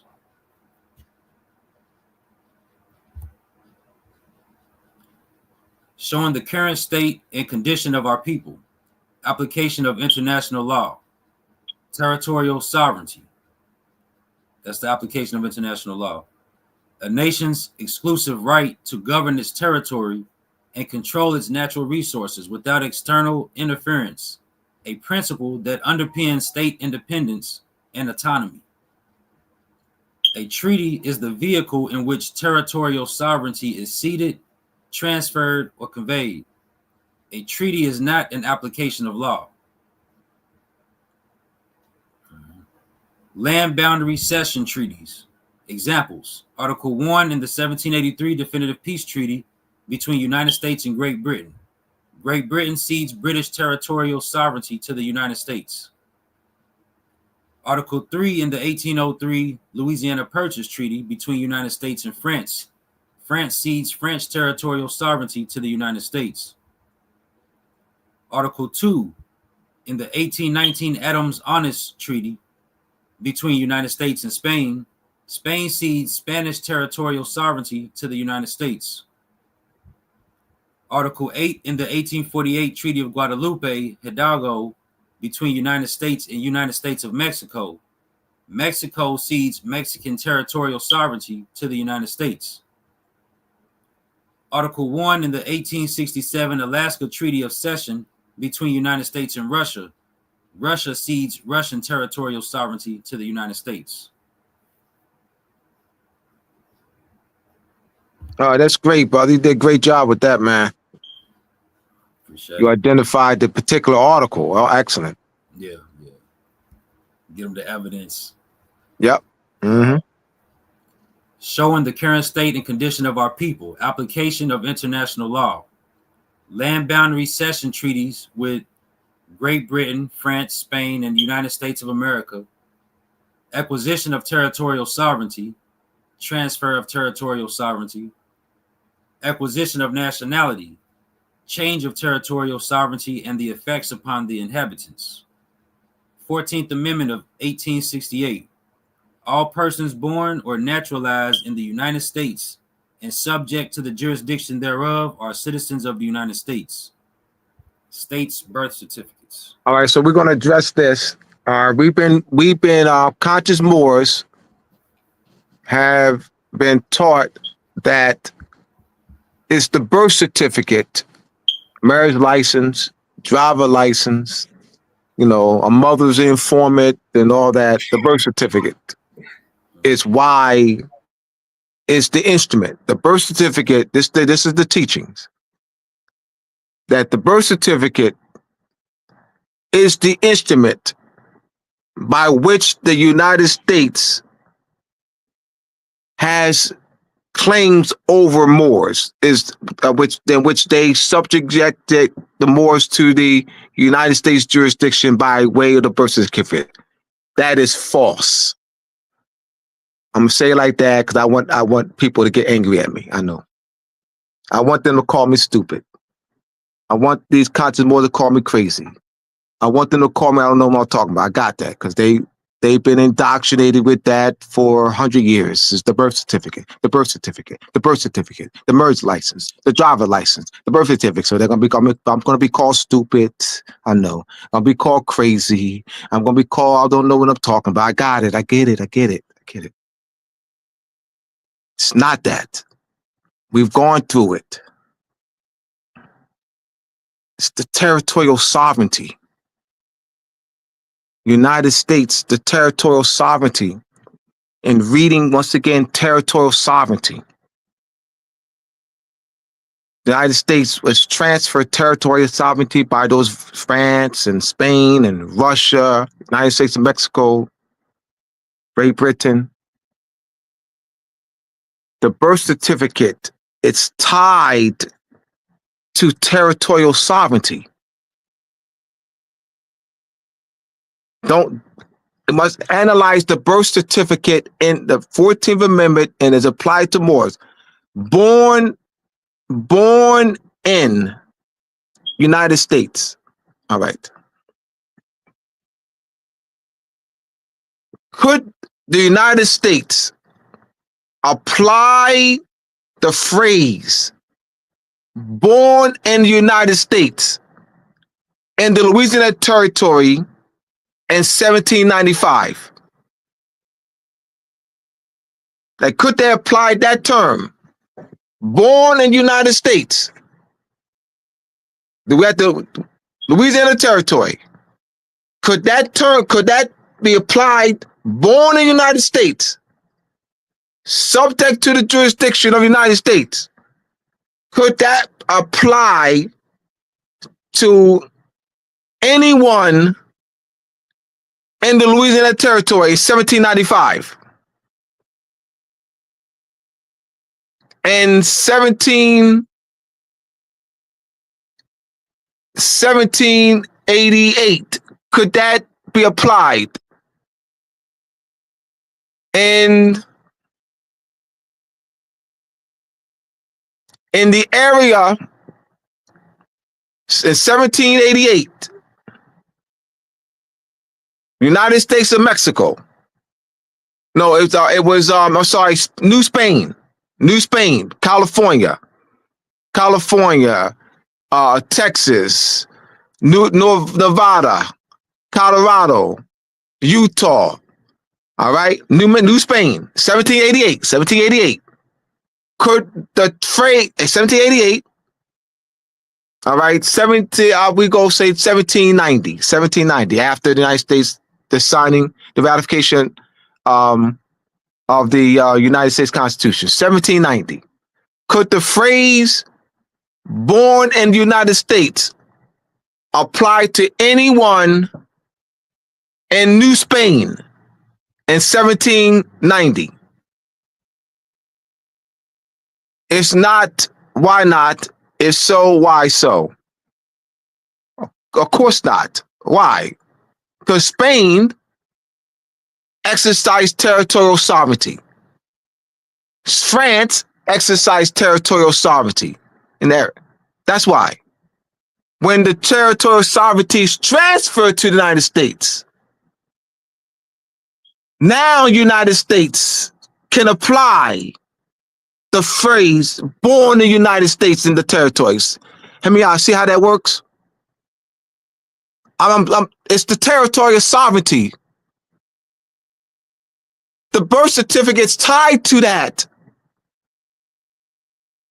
Don't separate the birth certificate outside of the territorial sovereignty. The territorial and Israel read it. That's why we're being very detailed with this. The elements of territorial sovereignty. Born in is an element of territorial sovereignty. Born in France, born in Canada, born in Russia, born in China, that's an element of territorial sovereignty, subject to the jurisdiction thereof. Those are elements of territorial sovereignty. The birth certificate is tied to that. The birth certificate is tied to the element of territorial sovereignty.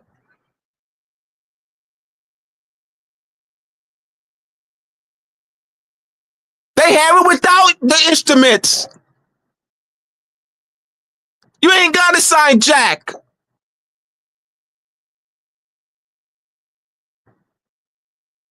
Because why? United States is continuing discovery, conquest, subjugation and colonization of our lands. It was transferred to them by France, by Great Britain,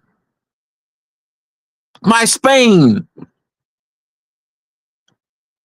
Discovery still being applied, colonization being applied, and now in the hands of transfer to the United States.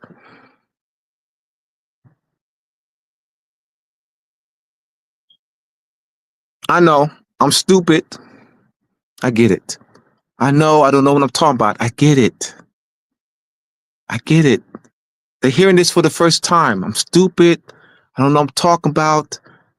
You know, crazy. What do you mean? This is our Constitution. So-and-so said. I get it. It's emotion. I know, because if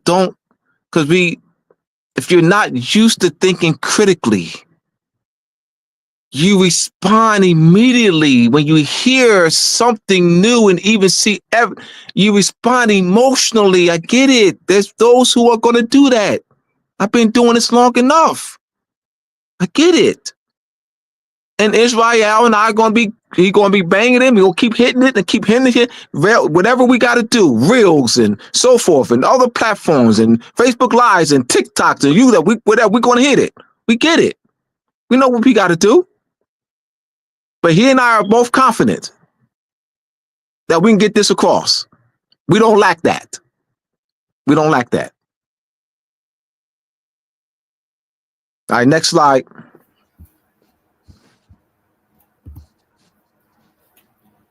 How do the Moors / Black Moors / Blackamoors / Blacks properly challenge the United States claim of born in the United States and subject to the jurisdiction thereof? Answers: nationality, self-determination, self-government, post-millennium, recovery of lost sovereignty, reversion to sovereignty, Moorish treaties protections, and Moorish consular relations. And you see how I analyzed those questions that Regina Willis, Sister Regina Willis, gathered from her kinfolks, and they're very good questions, and I really thank her again for them. You see how I analyzed them in the context of national principles, national political unity, showing the colored in the questions with I and me. You know, how does nationality help? How would nationality help Israel? It should be, your question should be, how would nationality help our people? How would nationality improve the economic condition and culture of social conditions of our people? How would nationality improve the economic conditions of Israel?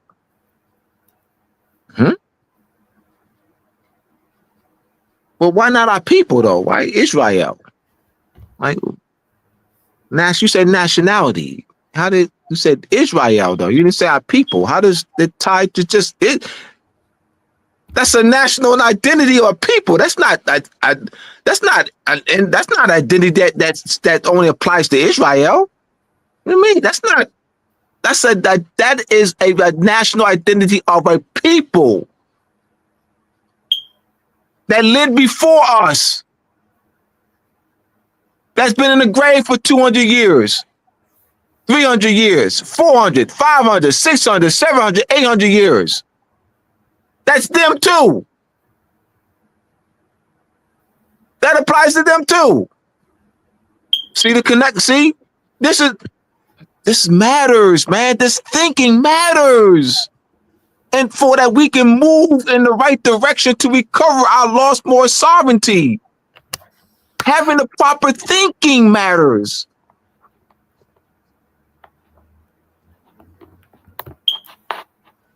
What say you, Israel? Yeah, we definitely need proper thinking, correct concepts. Without it, we're going nowhere. Right. Well, you got that right. Yeah. Because we're gonna be because the way you think will what? Govern how you move, Right. your actions. Mhm. And you're going to see what individual, I mean, that they're not going to be a move toward facilitating national political unity. They won't. It'll just be this individual, and it'll be perpetual. It'll be on next year, 2 years from now, 5 years from now, 10 years from now, and we'll be no further along than we are right now. Yeah. Let's get real with this. Everybody goes their own way. Thank you. That's what I've been seeing. Yeah. Everybody going their own way. Claiming they got the right way. They know the way to go. You know, I'm just maybe you know what, man. Maybe I'm too serious with this, man. I mean, you know what? I'm the problem. I'm too serious. That's my problem. Mm-hmm. I'm just too serious. Mm-hmm. All right, we can go to the next slide. Yeah, we winding it down. Yeah, it's the last slide here. Oh, this is not all right. Good. Oh, that's right. Yeah. Yes. Questions about the book. So this is questions about the book that the brother Abdullah and I co-authored. What do the authors hope to accomplish with the book? How would knowing that the United States Constitution continues European discovery, conquest, subjugation, and colonization of Moorish lands, and therefore the subjugation benefit of our people? How is this information useful? What is the projected release date of the book? Now, if y'all have some questions that you think we should address, questions about the book, please put them in the chat and we'll add them because that'll help us. Please, put your questions in the chat that we can add to this list here. Think about them and put them in the chat. Or email me later, email us later, text us later.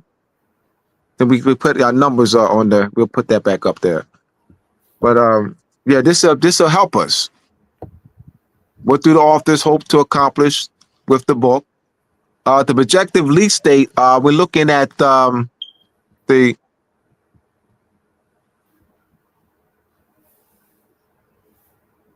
Oh yeah, I think that's on my end. Is you know what? Yes. I didn't know it's Smoke detector. No, that's that you? yeah, it's on me. It's on my side. Oh, it's on you. All right. I thought all right. Yeah. Oh yeah, that is you. Yeah. All right. It'll be ready next time. Yeah. All right. Yes. Yes, our numbers are emails. Yeah, so you can text us or email your questions to us. That'll help us out. Is that me? What's that? I thought I heard something. I thought I heard that. Cause I ain't got nothing in this. Well, yeah, so yeah, the projected lease we're looking at the fall. I mean, not fall. The spring of 2026. Yeah, spring of 2026. Yeah, a year from now. Maybe sooner, but we got some. We got some. Cause we got other things we doing. You know what I mean? So it's like this ain't the only project that we have. If this was the only project, then we can knock this out because we got other projects. But this that Israel and I are doing it together. We definitely because we gotta need time for the layouts. That the period of editing, period layout. So that's why I'm saying that, and in the spring of 2026. Now I want to give a good projection date. That way we don't have to keep pushing it back. So we give a good projected date. So we'll do a lot of pre-marketing. But I'm excited. I'm excited to co-author this book with Israel. To be able to pass on the knowledge, man. That's like my greatest. that could be the greatest gift of passing on it, the knowledge to someone younger, and I'm loving it. I'm Loving it. the same. And we got to do that, man. We got to do it. Like water, keep it alive, keep it flowing. Absolutely. Absolutely. Mhm. Yeah, yeah, we got to pass it on. And particularly to the younger generation. I mean, younger generation. Right. So this is read the title here. We're gonna wrap this up. So this the United States Constitution as the continuation of European discovery, conquest, subjugation, and colonization of Moorish lands and the subjugation of Moors. Article 4, Section 3, and the 14th Amendment are international law applications. Application of territorial sovereignty. Right on. So my website been strolling across the screen all night, mooresandmasonry.org for my books, Moors and Masonry Part 1, Moors and Masonry Part 2, How Our Venus and Moon Rule, Etymology and Vocabulary, Supplement You 1, Masonic Compass Square and the Connection, the Measurement, the Timekeeping, and the Illuminati and the Illumination of Mind. Go to mooresandmasonry.org. Do we have any questions, Israel, before we end? You see any questions in the look at questions or comments in the chat? Yeah, there's a couple. Let me see. Yeah, that's there. Let's see. I want to get a feel from the people. How crazy I am. Which are elected officials of said states correct, aka Congress? Read that quick again. I didn't understand. Which are elected officials of said states correct, aka Congress? I don't understand the question. I can't untangle that either. So, yeah, I can't. Yeah, which elected officials are correct about what? That doesn't. All right. What else? Not another question then. See any more questions? There's a bunch of comments. Read a couple comments so we just get a feel. I'm gonna get a feel from the people. All right. Someone said it was seated. Someone said I'm here in the WV territory. Someone said intellectual property. One love. Thank you for taking your time. 1913 OK Night Temple, Newark. Yeah,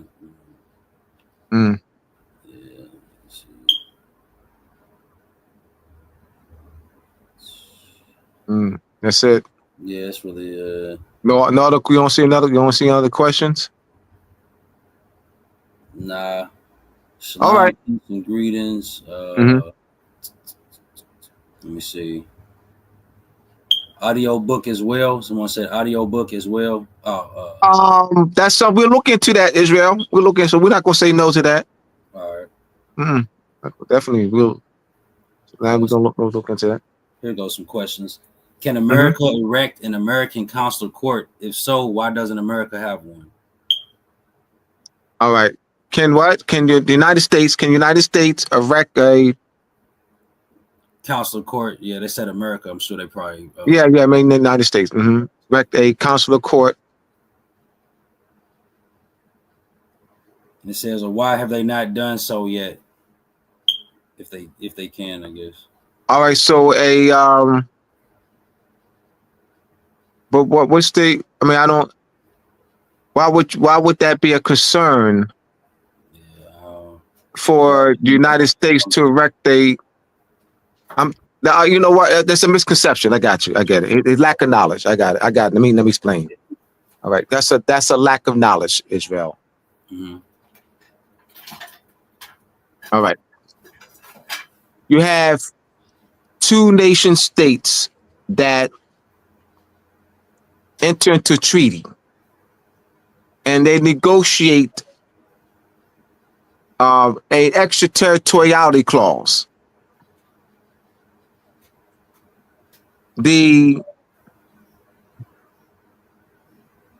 So you have So they're France and China negotiating a treaty, and France allows through treaty negotiation extends that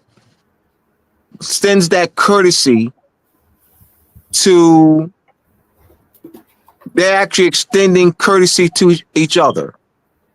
They're extending courtesy to each other.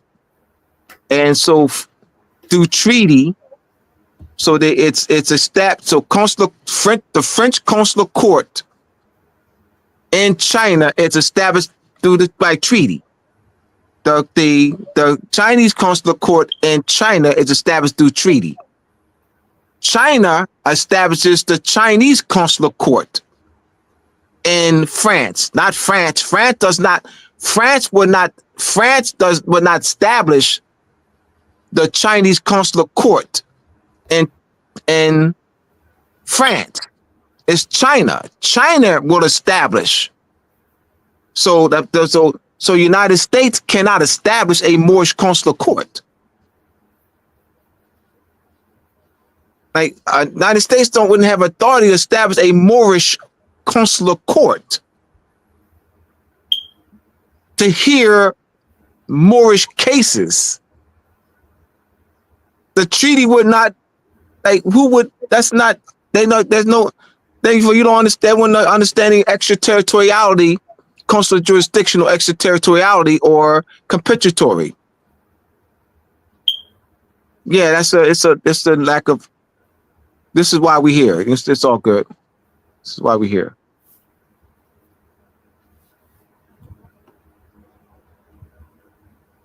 No other questions?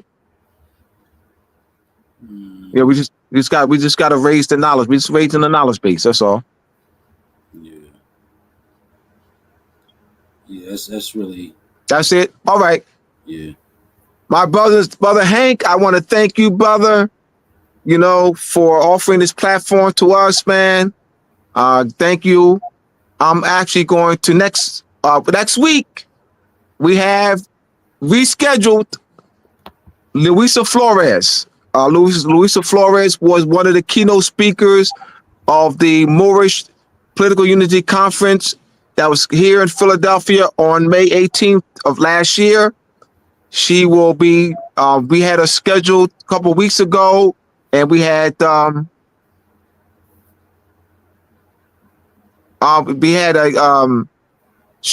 because of technical issue that she was dealing with, which they've been addressed.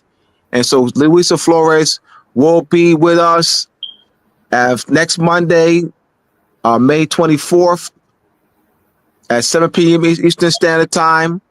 And we actually been marketing her all week, all last week, and we'll continue to do that this week.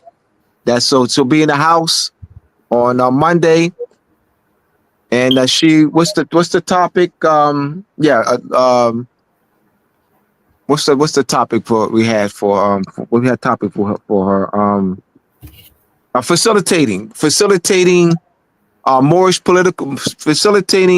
Moorish education, Moorish nationality, Moorish history, and Moorish political unity education through her various community outreach and network, her paradigm shift. And I've actually posted some of the slides that she'll be reading from. I posted that on my Facebook page, and so we'll continue to do marketing. So next week, Sister Luisa Flores, and once again, she was one of the keynote speakers of the May 18th Moorish Political Unity Conference that was here in Philadelphia last year. All right, so thank you again. Until next week, peace, everyone. Peace.